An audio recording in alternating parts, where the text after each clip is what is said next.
ਦੇ ਕਰ ਹੱਥ ਸਤਨਾਮ।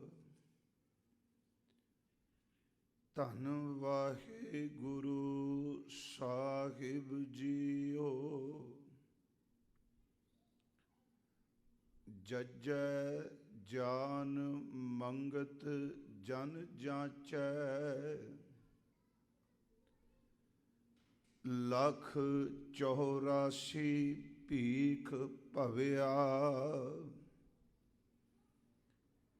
ਏਕੋ ਲੇਵੈ ਏਕੋ ਦੇਵੈ।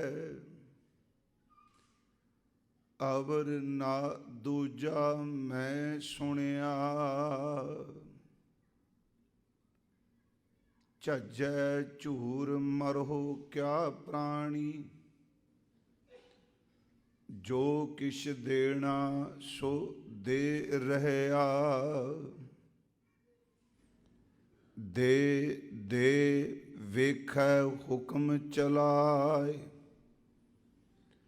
ਜਿਉ ਜੀਆਂ ਕਾ ਰਿਜ਼ਕ ਪਿਆ। ਨਿਆਇ ਨਦਰ ਕਰੇ ਤਾਂ ਦੇਖਾ। ਨਿਆਇ ਨਦਰ ਕਰੇ ਜਾਂ ਦੇਖਾਂ।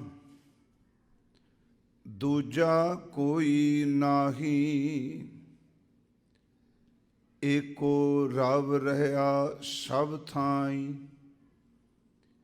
ਏਕ ਵਸਿਆ ਮਨ ਮਾਹੀ। ਟਟੈ ਟੰਚ ਕਰਹੁ ਕਿਆ ਪ੍ਰਾਣੀ। ਘੜੀ ਕੇ ਮੋਹਤ ਕੇ ਉੱਠ ਚੱਲਣਾ। ਜੂਵੈ ਜਨਮ ਨਾ ਹਾਰੋ ਆਪਣਾ।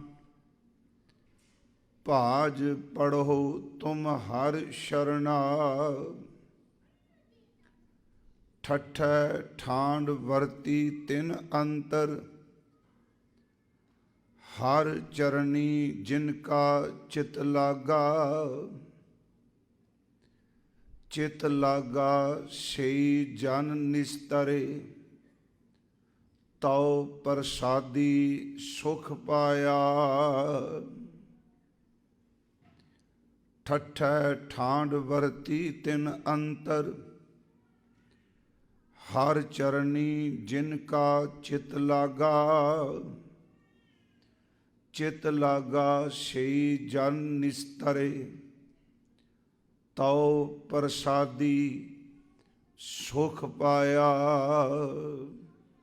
ਵਾਹਿਗੁਰੂ ਜੀ ਕਾ ਖਾਲਸਾ ਵਾਹਿਗੁਰੂ ਜੀ ਕੀ ਫਤਿਹ।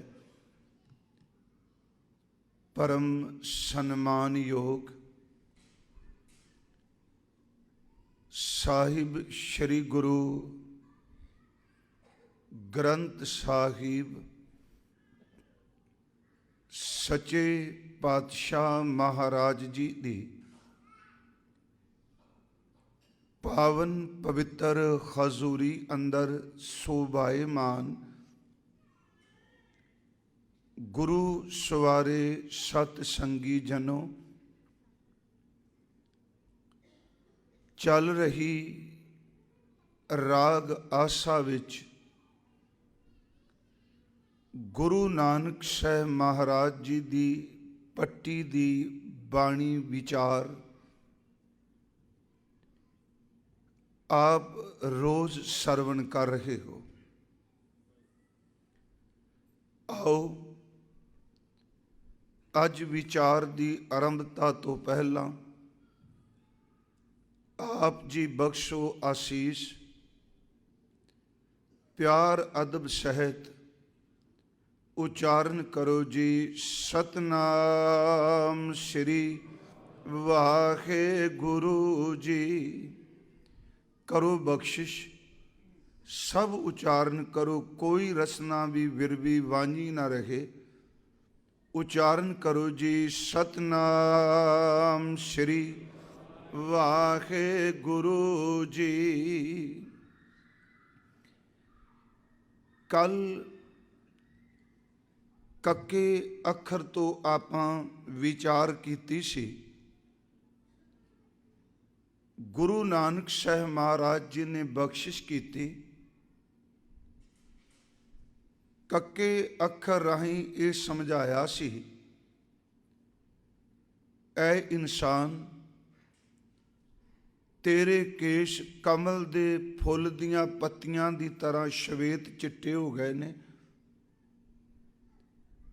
ਤੇ ਸੱਚ ਹੈ ਇਹਨਾਂ ਦਾ ਉਜਲਾਪਣ, ਇਹਨਾਂ ਦਾ ਸ਼ਵੇਤਪਣ, ਸਫੇਦ ਹੋਣਾ, ਇਹਨਾਂ ਨੂੰ ਸਾਬਣ ਦੀ ਵੀ ਜ਼ਰੂਰਤ ਨਹੀਂ ਪਈ। ਤੇਰੇ ਚਿੱਟੇ ਕੇਸ ਸਾਬਣ ਤੋਂ ਬਿਨਾਂ ਹੀ ਚਮਕਦੇ ਨੇ। ਇਸ ਬੁਢੇਪੇ ਦੀ ਅਵਸਥਾ ਨੂੰ ਜਮਦੂਤ ਮੌਤ ਵੇਖ ਰਹੀ ਹੈ, ਪਰ ਅਫਸੋਸ ਸਿਰ ਦਾੜੇ ਦੇ ਸਰੀਰ ਦੇ ਕੇਸ ਚਿੱਟੇ ਹੋ ਗਏ, ਪਰ ਸੁਰਤ ਵਿੱਚ ਮਾਇਆ ਨੇ ਅਜੇ ਵੀ ਇਸ ਤਰ੍ਹਾਂ ਬੰਨ੍ਹ ਕੇ ਰੱਖਿਆ ਕਿ ਜਿਵੇਂ ਮਾਨੋ ਕਿਸੇ ਦੇ ਪੈਰਾਂ ਨੂੰ ਸੰਗਲ ਪਾ ਕੇ ਕਿਸੇ ਮਜ਼ਬੂਤ ਕਿੱਲੇ ਨਾਲ ਬੰਨ੍ਹਿਆ ਹੋਵੇ।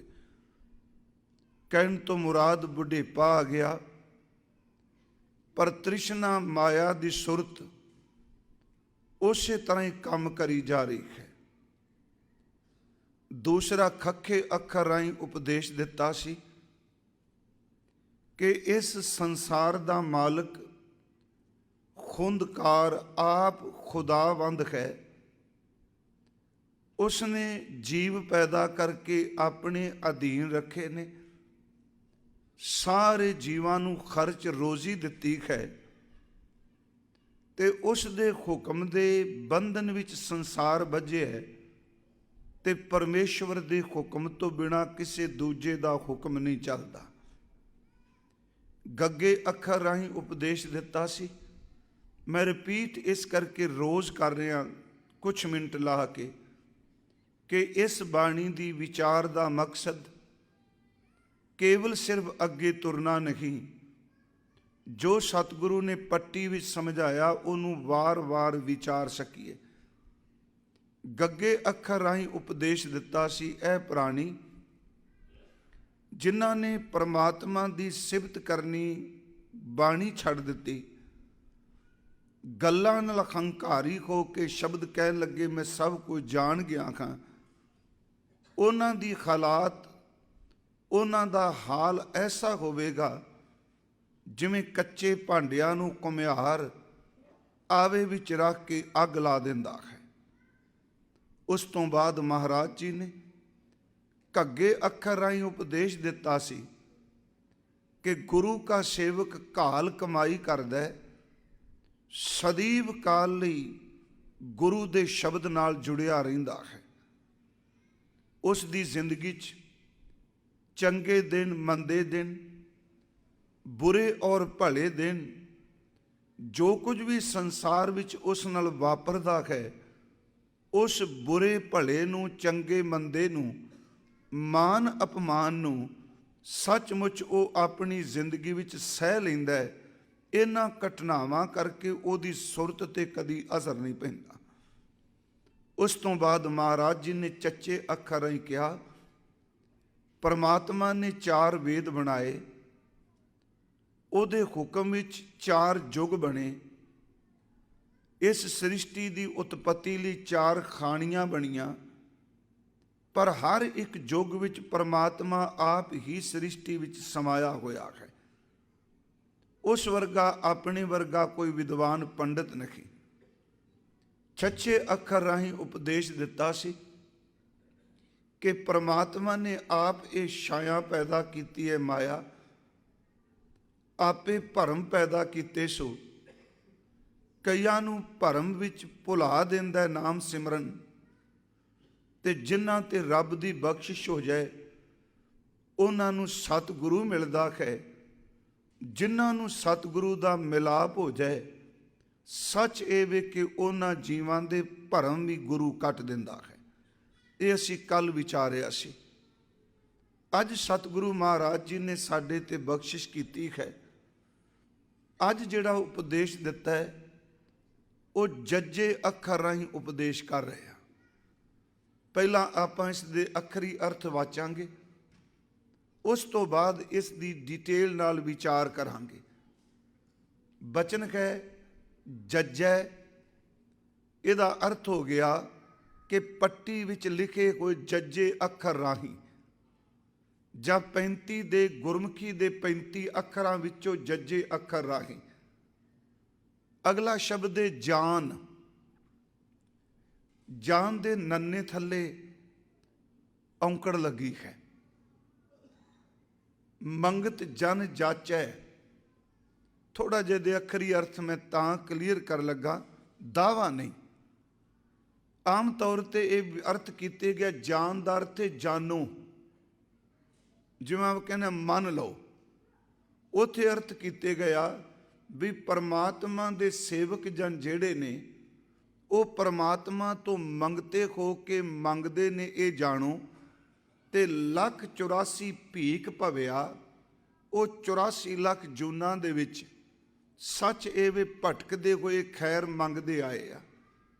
ਪਰ ਗੁਰਮੁਖੋ ਦੇਖੋ, ਇਸ ਪਵਿੱਤਰ ਬਚਨ ਨੂੰ ਅਸੀਂ ਜਿੰਨੀ ਕੁ ਦਾਤੇ ਨੇ ਸੋਝੀ ਦਿੱਤੀ, ਇਉਂ ਅਰਥ ਕਰਾਂਗੇ ਜੱਜੈ ਜਾਨ।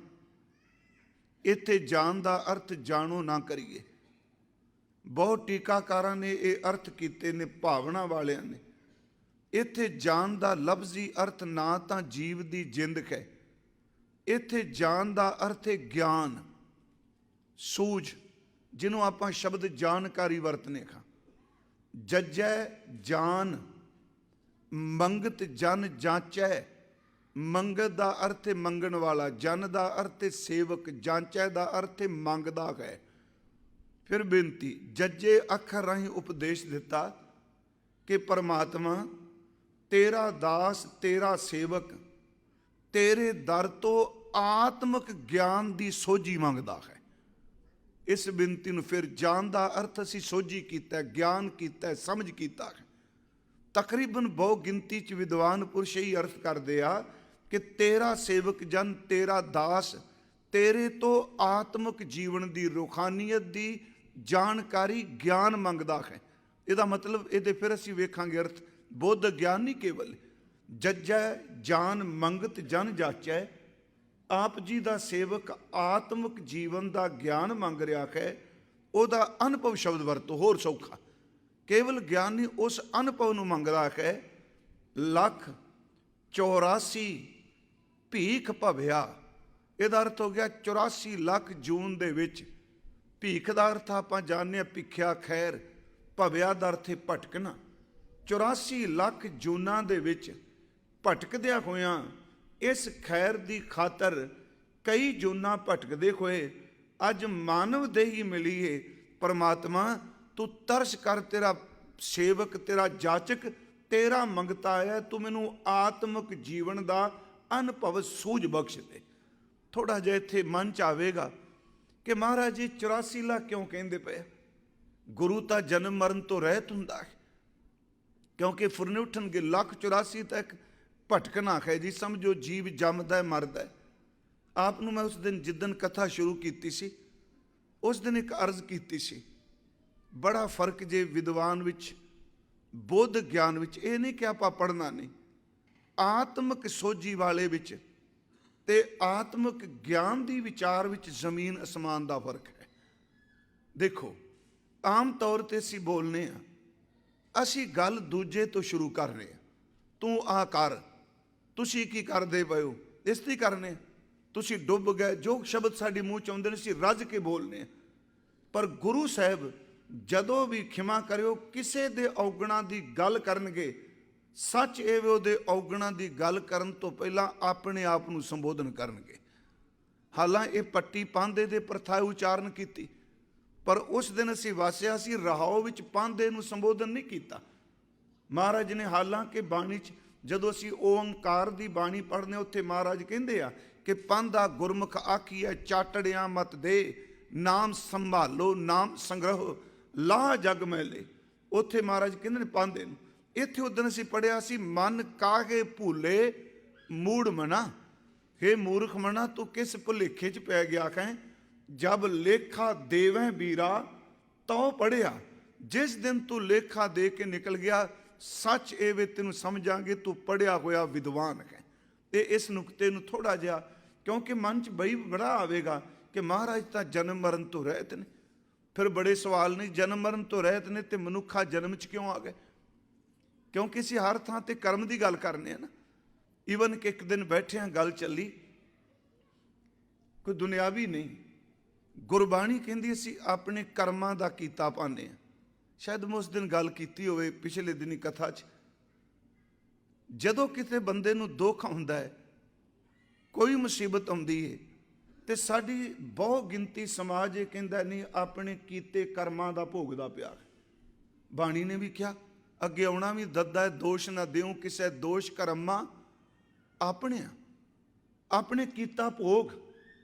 ਪਰ ਗੁਰੂ ਗ੍ਰੰਥ ਸਾਹਿਬ ਦਾ ਪਾਠ ਕਰਨ ਵਾਲਿਓ, ਸੱਚ ਇਹ ਵੇ ਕਿ ਬੰਦਗੀ ਕਰਨ ਵਾਲਾ ਕੀਤੇ ਦਾ ਨਹੀਂ ਭੋਗਦਾ, ਉਹ ਨਵੇਂ ਕਰਮ ਸਿਰਜ ਕੇ ਨਵੀਂ ਵਿਆਖਿਆ ਕਰ ਜਾਂਦਾ ਕਰਮਾਂ ਦੀ।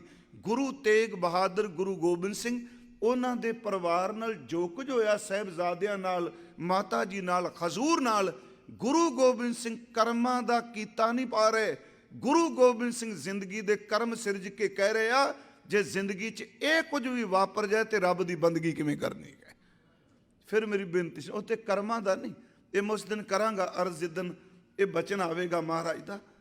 ਇਸੇ ਕਰਕੇ ਮੈਂ ਕਿਹਾ ਗੁਰੂ ਸਾਹਿਬ ਜਦੋਂ ਵੀ ਕਹਿਣਗੇ ਉਹ ਆਪਣੇ ਆਪ ਤੋਂ ਸ਼ੁਰੂ ਕਰਨਗੇ। ਅੱਜ ਮਹਾਰਾਜ ਮੰਗ ਰਹੇ ਨੇ ਕਿ ਪ੍ਰਮਾਤਮਾ ਮੈਨੂੰ ਆਤਮਿਕ ਸੋਝੀ ਦੇ, ਸਾਨੂੰ ਗਿਆਨ ਦੇ, ਸਾਨੂੰ ਯਥਾਰਥ ਦਾ ਪਤਾ ਲੱਗ ਜਾਏ, ਸਾਨੂੰ ਅਸਲੀਅਤ ਦਾ ਪਤਾ ਲੱਗ ਜਾਏ।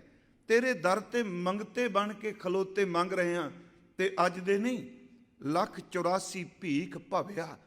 ਇਸ ਖੈਰ ਲਈ, ਇਸ ਨੂੰ ਮੰਗਣ ਲਈ 84 ਲੱਖ ਜੂਨਾ ਅਸੀਂ ਭੋਗ ਕੇ ਆਏ। ਇਹਦਾ ਮਤਲਬ ਜਨਮ ਮਰਨ ਦਾ ਗੇੜਾ ਹੈ। ਥੋੜਾ ਜਿਹਾ ਦੇਖਿਓ, ਮੈਂ ਫਿਰ ਰਿਪੀਟ ਕਰਾਂਗਾ, ਗੁਰੂ ਸਾਹਿਬ ਦੂਜੇ ਨੂੰ ਸਮਝਾਉਣ ਲਈ ਆਪਣੇ ਉੱਤੇ ਗੱਲ ਟੁਕਾ ਕੇ ਕਰਦੇ ਆ। ਜਿਵੇਂ ਗੁਰੂ ਨਾਨਕ ਸਾਹਿਬ ਦਾ ਇੱਕ ਸ਼ਬਦ ਪੜੋ, ਕਤ ਕੀ ਮਾਈ ਬਾਪ ਕਤ ਕੇਰਾ ਕਿੱਦੂ ਥਾਵੋਂ ਹਮ ਆਏ। ਇਹ ਵੀ ਗੁਰੂ ਨਾਨਕ ਸਾਹਿਬ ਦਾ ਸ਼ਬਦ ਹੈ। ਕਦੋਂ ਦੀ ਇਹ ਮਾਂ ਸੀ ਜਿਹਨੇ ਮੈਨੂੰ ਜਨਮ ਦਿੱਤਾ, ਕਦੋਂ ਦੇ ਪਿਤਾ ਨੇ, ਤੇ ਕਿਹੜੀ ਥਾਂ ਤੋਂ ਆਏ। ਅਗਨ ਬਿੰਬ ਜਲ ਭੀਤਰ ਨਿਪਜੇ ਕਾਹੇ ਕੰਮ ਅਪਾਏ। ਮੇਰੇ ਸਾਹਿਬਾ ਕੌਣ ਜਾਣੈ ਗੁਣ ਤੇਰੇ, ਕਹੇ ਨਾ ਜਾਣੀ ਅਵਗਣ ਮੇਰੇ। ਇਸ ਵਿੱਚ ਇੱਕ ਬਚਨ ਹੈ, ਕੇਤੇ ਰੁੱਖ ਬਿਰਖ ਹਮ ਚੀਨੇ। ਹਮ ਚੀਨੇ ਦਾ ਅਰਥ ਅਸਾਂ ਦੇਖ, ਕਹਿੰਦੇ ਨੇ ਪਤਾ ਨਹੀਂ ਕਿੰਨੀਆਂ ਕੋਈ ਜਨਮ ਜਿਹੜੇ ਨੇ ਬਨਾਸਪਤੀ ਦੇ ਰੂਪ 'ਚ, ਬ੍ਰਿਕਸ਼ਾਂ ਦੇ ਰੂਪ 'ਚ ਰਹੇ, ਕਿੰਨੇ ਜਨਮ ਪਸ਼ੂ ਜਾਤੀ 'ਚ ਲੰਘ ਗਏ, ਕਿੰਨੇ ਜਨਮ ਪੰਛੀਆਂ ਦੀ ਜਾਤਾਂ 'ਚ ਨਿਕਲ ਗਏ, ਕਿੰਨੇ ਜਨਮ ਜ਼ਮੀਨ ਤੇ ਰੇਂਗਣ ਵਾਲੇ ਕੀੜਿਆਂ ਦੀ ਜੂਨ 'ਚ ਨਿਕਲ ਗਏ। ਪਰ ਇਹਦਾ ਮਤਲਬ ਇਹ ਥੋੜਾ ਬਾਬਾ ਜੀ ਸਾਰੀਆਂ ਜੂਨਾਂ ਭੁਗਤ ਕੇ ਆਏ। ਮੈਂ ਫਿਰ ਬੇਨਤੀ ਕਰਾਂਗਾ, ਉਹ ਸੁੱਚੀ ਮਾਨਵਤਾ ਨੂੰ ਉਪਦੇਸ਼ ਕਰ ਰਿਹਾ। ਇਹੀ ਕਾਰਨ ਕਿ ਜਦੋਂ ਗੁਰੂ ਨਾਨਕ ਸਾਹਿਬ ਦੇ ਘਰ ਵਿੱਚ ਨਿਮਰਤਾ ਦੀ ਗੱਲ ਚੱਲਦੀ ਏ, ਇਸ ਧਰਤੀ ਤੇ ਅਸੀਂ ਹੰਕਾਰੀ ਹੋ, ਇਸ ਦਾ ਮਤਲਬ ਮੈਂ ਹੰਕਾਰੀ ਖਾਂ ਹੋ ਸਕਣਾ, ਪਰ ਇੱਕ ਗੱਲ ਮਾਨ ਨਾਲ ਕਹਿਓ ਜੇ ਕਿ ਸਾਡੇ ਬਾਬੇ ਵਰਗੀ ਨਿਮਰਤਾ ਕਿਸੇ ਵੀ ਪੈਗੰਬਰ ਕੋਲ ਨਹੀਂ। ਜਿੰਨੀ ਗਰੀਬੀ ਨਿਮਰਤਾ ਉਹਨਾਂ ਕੋਲ ਹੈ ਨਾ ਜੀ, ਉਹ ਨਿਮਰਤਾ ਕਿਤੇ ਨਹੀਂ ਮਿਲੇਗੀ। ਬਾਣੀ ਪੜ੍ਹਦੇ ਹਾਂ, ਜਿਉਂ-ਜਿਉਂ ਸ਼ਬਦ ਆਉਂਦੇ ਨੇ, ਤੇ ਪਲੀਜ਼ ਯਤਨ ਕਰਿਓ ਘੱਟੋ ਘੱਟ 550 ਸਾਲਾਂ 'ਚ ਗੁਰੂ ਗ੍ਰੰਥ ਸਾਹਿਬ ਵਿੱਚੋਂ ਗੁਰੂ ਨਾਨਕ ਸਾਹਿਬ ਦੀ ਬਾਣੀ ਦੇ ਦਰਸ਼ਨ ਜ਼ਰੂਰ ਕਰ ਲਿਆ ਜੇ। ਮਹਾਰਾਜ ਕੀ ਬਖਸ਼ਿਸ਼ ਕਰਦੇ ਨੇ। ਹੁਣ ਇਸ ਵਿੱਚ ਸਤਿਗੁਰੂ ਨੇ ਕਿਹਾ ਵੀ ਕੇਤੇ ਰੁੱਖ ਬਿਰਖ ਹਮ ਚੀਨੇ, ਕੇਤੇ ਪਸ਼ੂ ਉਪਾਏ, ਕੇਤੇ ਨਾਗ ਕੁਲੀ ਮੈਂ ਆਏ, ਕੇਤੇ ਪੰਖ ਉਡਾਏ। ਮੇਰੇ ਸਾਹਿਬਾ ਕੌਣ ਜਾਣੈ ਗੁਣ ਤੇਰੇ, ਕਹੇ ਨਾ ਜਾਣੀ ਅਵਗਣ ਮੇਰੇ। ਉਸ ਸ਼ਬਦ ਦੇ ਅਖੀਰ 'ਚ ਬਚਨ ਕੀ ਹੈ, ਜੇਤਾ ਸਮੁੰਦ ਸਾਗਰ ਨੀਰ ਭਰਿਆ। ਮਹਾਰਾਜ ਤਾਂ ਕੋਈ ਔਗਣ ਹੈ ਨਹੀਂ। ਇਹ ਇੰਜ ਲੱਗਦਾ ਮਹਾਰਾਜ ਸਾਨੂੰ ਕਹਿੰਦੇ ਆ, ਰਾਹ ਦੱਸਦੇ ਪਏ ਆ ਕਿ ਬੰਦਿਆ, ਜੇ ਮੰਨ ਲਓ ਇੰਨਾ ਵੀ ਤੂੰ ਸੁਰਤ ਕਰਕੇ ਪਾਪੀ ਪਤ ਧੋ ਚੁੱਕਾ ਹੈ, ਤੇਰੇ ਵਾਸਤੇ ਵੀ ਰੱਬੀ ਬਾਣੀ ਦੇ ਖਜ਼ਾਨੇ 'ਚ ਦਵਾਈ ਹੈ। ਤੂੰ ਇਕੱਲਿਆ ਬੈਠ ਕੇ ਨਾ ਜਿਹੜਾ ਸ਼ਬਦ ਬਾਬਾ ਜੀ ਨੇ ਉਚਾਰਨ ਕੀਤਾ, ਆਪਣੇ ਤੇ ਟੁਕਾ ਕੇ ਦੇ ਅਰਥ ਕਰ। ਫਿਰ ਇਸ ਸ਼ਬਦ ਨੂੰ ਸੁਣਿਓ, ਜਿਹੜਾ ਸ਼ਬਦ ਮਹਾਰਾਜ ਨੇ ਕਿਹਾ जेता समुंद सागर नीर भरिया, तेते औगण हमारे, दया करो किछ मेर उपावो, डुबदे पत्थर तारे। मैं बेनती करांगा एक होर शब्द गुरु साहिब दा, असी शायद इत्थे कथा कीती पिछले सालां च, एक वारी कीती सी। गुणवंती जो दिसै गुर सिखड़ा, तिस निव निव लागू पाए जियो, आखां बिरथा जी की, गुर सज्जन दे मिलाए जियो, सोई दस उपदेशड़ा, मेरा मन अनंत। इत्थे पाठ अनंत नहीं, अनंत दर ते होर, मेरा मन अंत ना काहूं जाए जियो, ए मन तय को डेवसां, मैं मार्ग देओ बताए जियो, खौं आया दूरों चल के। हौं दा अर्थ मैं, ये शब्द गुरु अर्जुन साहिब जी का जी सोई राग च आप पाठ करोगे। कि अमेरिका च मैंने तिन्ना शब्दों की कथा करने का मौका मिलिया। सहज पाठ तो दाता जी चलो करांदे ने, पर कभी इस तरह नहीं सी सोचिया। तुसी तिन्ने पाठ इकट्ठे करो, कुचज्जी, सुचज्जी ते गुणवंती। ਜਿਹੜੇ सहज पाठ करते ना पता है, पहला कुचज्जी आउंदा है, फिर सुचज्जी आउंदा है, ते तीजे शब्द आउंदा है गुणवंती। तिन्ना शब्दां दे विच एक एक ही पदा है, रहाओ दी तो कोई नहीं। ते कमाल दी गल ये, तिन्ना शब्दां विच एक दो ते तीन लिखिया है। हालांकि कुचज्जी ते सुचज्जी दोनों शब्द गुरु नानक साहिब दे ने। गुणवंती शब्द जिहड़ा है वह गुरु अर्जुन देव दा, पर महाराज जी ने उत्थे गुरु अर्जुन देव दे शब्द की गिनती गुरु नानक साहिब दे शब्द नाल कीती तीन। इंज प्रतीत होया महाराज ये तीन गल्लां समझांदे पए ने। सब तो पहला बंदे दे अंदर जदों रब मेहर करदा है, उहनूं अपने औगण दिसन लग पैंदे आ। पहली गल कुचज्जी, मंझ कुचज्जी अमावन डोसड़े हों, क्यों शो रावण जाओ जियो, एक दू एक चढ़ांदियां, कौन जाने मेरा नौ जियो, जिन्नी सखी शौ राविया से अंबी छावड़ी है जियो। जिन्हां ने परमात्मा नूं माणिया वो अंबां दी छां थल्ले बैठियां। हुण जदों अपने औगणां दा पता लगा कुचज दा, ते अगला शब्द है सुचज्जी। सुचज्जी दा सारा शब्द भाणे विच है कि भाणे विच ही वडियाई कह, भाणे विच ही इज्जत कह, भाणे विच ही नाम कह, भाणे विच ही मौत कह। इहदा मतलब जदों सुचज बना गया, तीसरी बख्शिश रब करदा है, गुणवंती बना दिंदा है।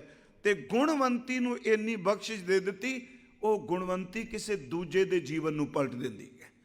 मैं बेनती करांगा जी सुनो इस गल नूं। हुण उत्थे शब्द वरत्या खौं आया दूरों चल के, इहदा मतलब ये नहीं भी गुरु अर्जन साहब बड़ी दूर तो चल के आए। मेरे कहण तो मुराद भी अज भी जिहड़ा 184 वाली गल है ना, इहनूं ध्यान च रख के, जिहड़े मैनूं पता 84 शब्द आ, कईयां दा कदों ख्याल होना भाई साहब नूं खंडन करनगे कि मंडन करनगे। निक्कियां निक्कियां गल्लां धू के बैठिया ना काम ना कार। मेरी बेनती जे जूनां दी गल जे करोगे, मैं अज थोड़ी करनी गल ज्ञान दी, क्योंकि आ जिहड़ी सूझ है। हुण उस विच महाराज जी ने शब्द वरत्या, इहदा भाव कि ये आत्मा वख वख चोले बदलदे आई है, वख वख चोले बदलदे, पर एक जिग्यासा मुकम्मलता इहदी मानव देही विच है।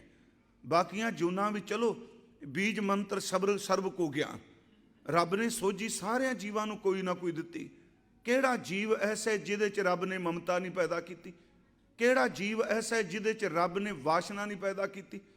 ईवन के निक्के जै कीड़े तो लैके, निक्की जी कीड़ी तो लैके इस प्लैनेट ते वड्डे तो वड्डे हाथी तक भी रब ने वासना का बीज रखिया होया। जे उन्हां अंदर ये ज्ञान नहीं सी, भावें वो ज्ञान दे अर्थ वासना नाल कीते, मृग मीन भृंग पतंग कुंचर एक दोख विनाश, पर मिर्ग नूं किते वासना ते लाई है ना कन्नां दी, मच्छी नूं जीभ दा चस्का ते लाया है, हाथी नूं तुचा स्किन दा स्पर्श दा रोग लाया है, भवरे नूं नक दा रोग ला दिता है। असीं देखने आ भंबट नूं परवाने नूं अखां दा रोग लाया है, अखां दा दीवा बलदा है ते पतंगा जांदा है। आखिर रब ने टेढ़ियां मेढ़ियां जूनां विच भी लगा पैदा कीता होया है। ज्ञान तां उन्हां नूं भी तां भावें मौत बेचारे मौत सेड़दे पए। मैं इस करके बेनती करांगा जी, उस परमात्मा की रची कोई रचना विच पता नहीं असीं किन्ने कुचोले बदल के आए हैं।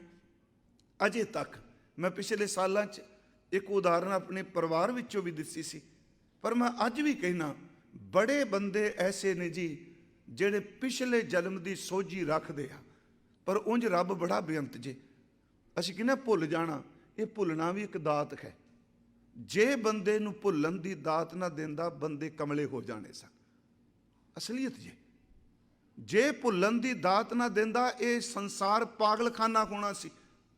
ਕਿਉਂਕਿ ਵੱਡੀ ਤੋਂ ਵੱਡੀ ਘਟਨਾ ਜਦੋਂ ਜ਼ਿੰਦਗੀ 'ਚ ਵਾਪਰਦੀ ਏ, ਕੁਝ ਦਿਨ ਅਸੀਂ ਵਿਚਲਿਤ ਹੋ ਕੇ ਸੱਚੀ ਮੁੱਚੀ ਡਿਪਰੈਸ਼ਨ ਚਲੇ ਜਾਂਦੇ ਹਾਂ, ਪਰ ਸਮਾਂ ਪਾ ਕੇ ਜਦੋਂ ਘਟਨਾ ਭੁੱਲ ਜਾਂਦੀ ਏ, ਰੱਬ ਉਸੇ ਤਰ੍ਹਾਂ ਫਿਰ ਲੈ ਆਉਂਦਾ ਹੈ। ਤੇ ਜੇ ਹਰ ਵੇਲੇ ਚੇਤੇ ਰਹਿੰਦੀ ਹੁੰਦੀ, ਬੰਦੇ ਦੀ ਕੀ ਹਾਲਤ ਹੁੰਦੀ। ਫਿਰ ਸੁਣੋ, ਇਹਦਾ ਮਤਲਬ ਭੁੱਲਣਾ ਇੱਕ ਉਹਦੀ ਦਾਤ ਹੈ। ਜੇ ਮੰਨ ਲਓ ਬੰਦੇ ਨੂੰ ਉਹ ਘਟਨਾ ਕਿਤੇ 10 ਸਾਲ ਬਾਅਦ ਤੁਸੀਂ ਚੇਤੇ ਕਰਾਓ ਤੇ ਬੰਦਾ ਕੰਬ ਜਾਂਦਾ ਹੈ। ਕਈ ਵਾਰੀ ਮੂੰਹ 'ਚ ਪਾਈ ਰੋਟੀ ਵੀ ਛੱਡ ਦਿੰਦਾ, ਕਹਿੰਦਾ ਕੀ ਚੇਤੇ ਕਰਾ ਦਿੱਤਾ। ਇਹਦਾ ਮਤਲਬ ਉਹ ਚੇਤਾ ਉਹਦੇ ਵਾਸਤੇ ਰੋਗ ਹੈ, ਜਦੋਂ ਭੁੱਲ ਜਾਂਦਾ ਉਹਦੇ ਵਾਸਤੇ ਤੰਦਰੁਸਤੀ ਹੈ। ਮੈਂ ਇਸ ਕਰਕੇ ਕਿਹਾ, ਜਦੋਂ ਕੋਈ ਪਿਛਾਂ ਨੂੰ ਚੱਲਦਾ ਹੈ, ਜੂਨ 2 ਤਰੀਕੇ ਨੇ। ਵਾਹਿਗੁਰੂ ਅੱਗੇ ਕਿਤੇ ਬਾਣੀ 'ਚ ਆਪਾਂ ਗੱਲ ਕਰਾਂਗੇ। ਗੁਰੂ ਸਾਹਿਬ ਨੇ ਬੜੀਆਂ ਐਸੀਆਂ ਉਦਾਹਰਨਾਂ ਵਰਤੀਆਂ ਜੀ, ਸਾਡੇ ਸਾਹਮਣੇ ਨੇ। ਮੈਂ ਇੱਕ ਵਾਰ ਕਿਹਾ, ਅਸੀਂ ਸਾਰੇ ਇਹ ਭਾਈ ਸ਼ੋਭਾ ਰਾਮ ਦੀ ਗੱਲ ਕਰਨੇ ਆ, ਭਾਈ ਕੀਰਤੀਏ ਦੇ ਪਿਤਾ ਦੀ। ਉਹ ਰਿਛ ਵਾਲੀ ਘਟਨਾ, ਪ੍ਰਸ਼ਾਦ ਵਰਤਾ ਰਿਹਾ ਸੀ ਨਾ, ਬਸ ਇੱਕ ਭਿੱਜੀ ਕੋਈ ਰੂਹ ਨੂੰ ਇੰਨਾ ਹੀ ਕਹਿ ਦਿੱਤਾ ਵੀ ਰਿਛ ਦੀ ਤਰ੍ਹਾਂ ਚੜਿਆ ਉਹਨਾਂ। ਪਰ ਜਦੋਂ ਰਿਛ ਨੱਚ ਰਿਹਾ ਸੀ, ਕਿ ਇਸ ਘਟਨਾ ਨੂੰ ਆਪਾਂ ਇਗਨੋਰ ਕਰਾਂਗੇ? ਤੁਸੀਂ ਹਜ਼ੂਰ ਸਾਹਿਬ ਜਾਂਦੇ ਹੋ, ਜੇ ਆਸਥਾ ਰੱਖਦੇ ਹੋ ਗੁਰੂ ਤੇ ਸ਼ਿਕਾਰ ਘਾਟ ਮੱਥਾ ਕਿਉਂ ਟੇਕਣ ਜਾਂਦੇ ਆ? ਜਦੋਂ ਹਜ਼ੂਰ ਸਾਹਿਬ ਜਾਂਦੇ ਆ, ਸ਼ਿਕਾਰ ਘਾਟ ਦੀ ਘਟਨਾ ਦੱਸ ਰਹੀ ਹੈ ਕਿ ਇਸ ਚੀਜ਼ ਨੂੰ ਸਵੀਕਾਰੋ। ਹਾਂ, ਪਹਿਲੀ ਗੱਲ ਤਾਂ ਗੁਰੂ ਬਾਂਹ ਪਕੜ ਲੈ, 1 ਜਨਮ ਨਹੀਂ 2 ਜਨਮ ਨਹੀਂ, ਗੁਰੂ ਕਿਤੇ ਡੁੱਬਣ ਨਹੀਂ ਦਿੰਦਾ, ਇਹ ਸਪਸ਼ਟ ਹੈ। ਤੇ ਮੈਂ ਇੱਕ ਦਿਨ ਕਿਹਾ ਸੀ, ਭਾਈ ਬਾਲਾ ਜੀ ਦਾ ਜ਼ਿਕਰ ਚੱਲਿਆ ਐਤਕੀ ਮੰਜੀ ਸਾਹਿਬ। ਮੈਂ ਬਿਲਕੁਲ ਇੰਨੇ ਸਾਲ ਹੋ ਗਏ ਮੈਨੂੰ ਹੁੰਦਿਆ, ਕਦੀ ਆਪਾਂ ਇਸ, ਹਾਲਾਂਕਿ ਮੈਨੂੰ ਪਤਾ ਹੁੰਦਾ ਹੈ ਜਿਹੜਾ ਬੰਦਾ ਬੋਲਦਾ ਇਹਨੇ ਕੀ ਪੜ੍ਹਿਆ ਤੇ ਕਿਹਦੀ ਬੋਲੀ ਬੋਲ ਰਿਹਾ, ਬੁੱਲਾਂ ਤੋਂ ਪਤਾ ਲੱਗ ਜਾਂਦਾ। ਹੁਣ ਭਾਈ ਬਾਲਾ ਜੀ ਦਾ ਜ਼ਿਕਰ ਹੁੰਦਾ ਹੈ, ਪਲੀਜ਼ ਤੁਹਾਡੇ ਕੋਲ ਮਹਾਨ ਕੋਸ਼ ਪਿਆ ਹੋਣਾ ਲਾਇਬ੍ਰੇਰੀ 'ਚ, ਉੱਥੋਂ ਪੜ੍ਹ ਲਿਆ ਜੇ ਭਾਈ ਬਾਲਾ ਹੋਇਆ ਕਿ ਨਹੀਂ। ਉਹਦੇ ਵਿੱਚ ਗੁਰੂ ਨਾਨਕ ਸਾਹਿਬ ਤੋਂ 3 ਸਾਲ ਵੱਡੇ ਨੇ ਭਾਈ ਬਾਲਾ ਜੀ। ਡੇਟ ਦਿੱਤੀ ਹੈ ਭਾਈ ਕਾਹਨ ਸਿੰਘ ਨਾਭਾ ਨੇ। ਤੇ ਗੁਰੂ ਨਾਨਕ ਸਾਹਿਬ ਤੋਂ 5 ਸਾਲ ਬਾਅਦ ਖਡੂਰ ਸਾਹਿਬ ਦੀ ਧਰਤੀ ਤਪਿਆਣਾ ਵਿਖੇ ਭਾਈ ਬਾਲੇ ਨੇ ਆਪਣਾ ਚੋਲਾ ਛੱਡਿਆ ਹੈ। ਸਵਾਲ ਇਹ ਜੀ, ਭਾਈ ਗੁਰਦਾਸ ਸਾਹਿਬ ਨੇ ਭਾਈ ਬਾਲੇ ਦਾ ਨਾਂ ਨਹੀਂ ਲਿਖਿਆ। ਹਾਂਜੀ, ਭਾਈ ਬਾਲੇ ਦਾ ਨਾਂ ਨਹੀਂ ਲਿਖਿਆ ਸਿੱਖਾਂ ਦੀ ਗਿਣਤੀ 'ਚ। ਇਹ ਕੋਈ ਤਰਕ ਥੋੜਾ ਹੈ। ਭਾਈ ਬਾਲੇ ਨੇ ਤਾਂ, ਇਹ ਭਾਈ ਗੁਰਦਾਸ ਨੇ ਤਾਂ ਬੇਬੇ ਨਾਨਕੀ ਦਾ ਨਾਮ ਨਹੀਂ ਲਿਖਿਆ। ਤੇ ਜੀ ਸਾਰੇ ਪ੍ਰਚਾਰਕ ਕਹਿੰਦੇ ਆ ਗੁਰੂ ਨਾਨਕ ਦੇ ਮੱਤ ਨੂੰ ਧਾਰਨ ਕਰਨ ਵਾਲੀ ਸਭ ਤੋਂ ਪਹਿਲਾਂ ਬੇਬੇ ਨਾਨਕੀ।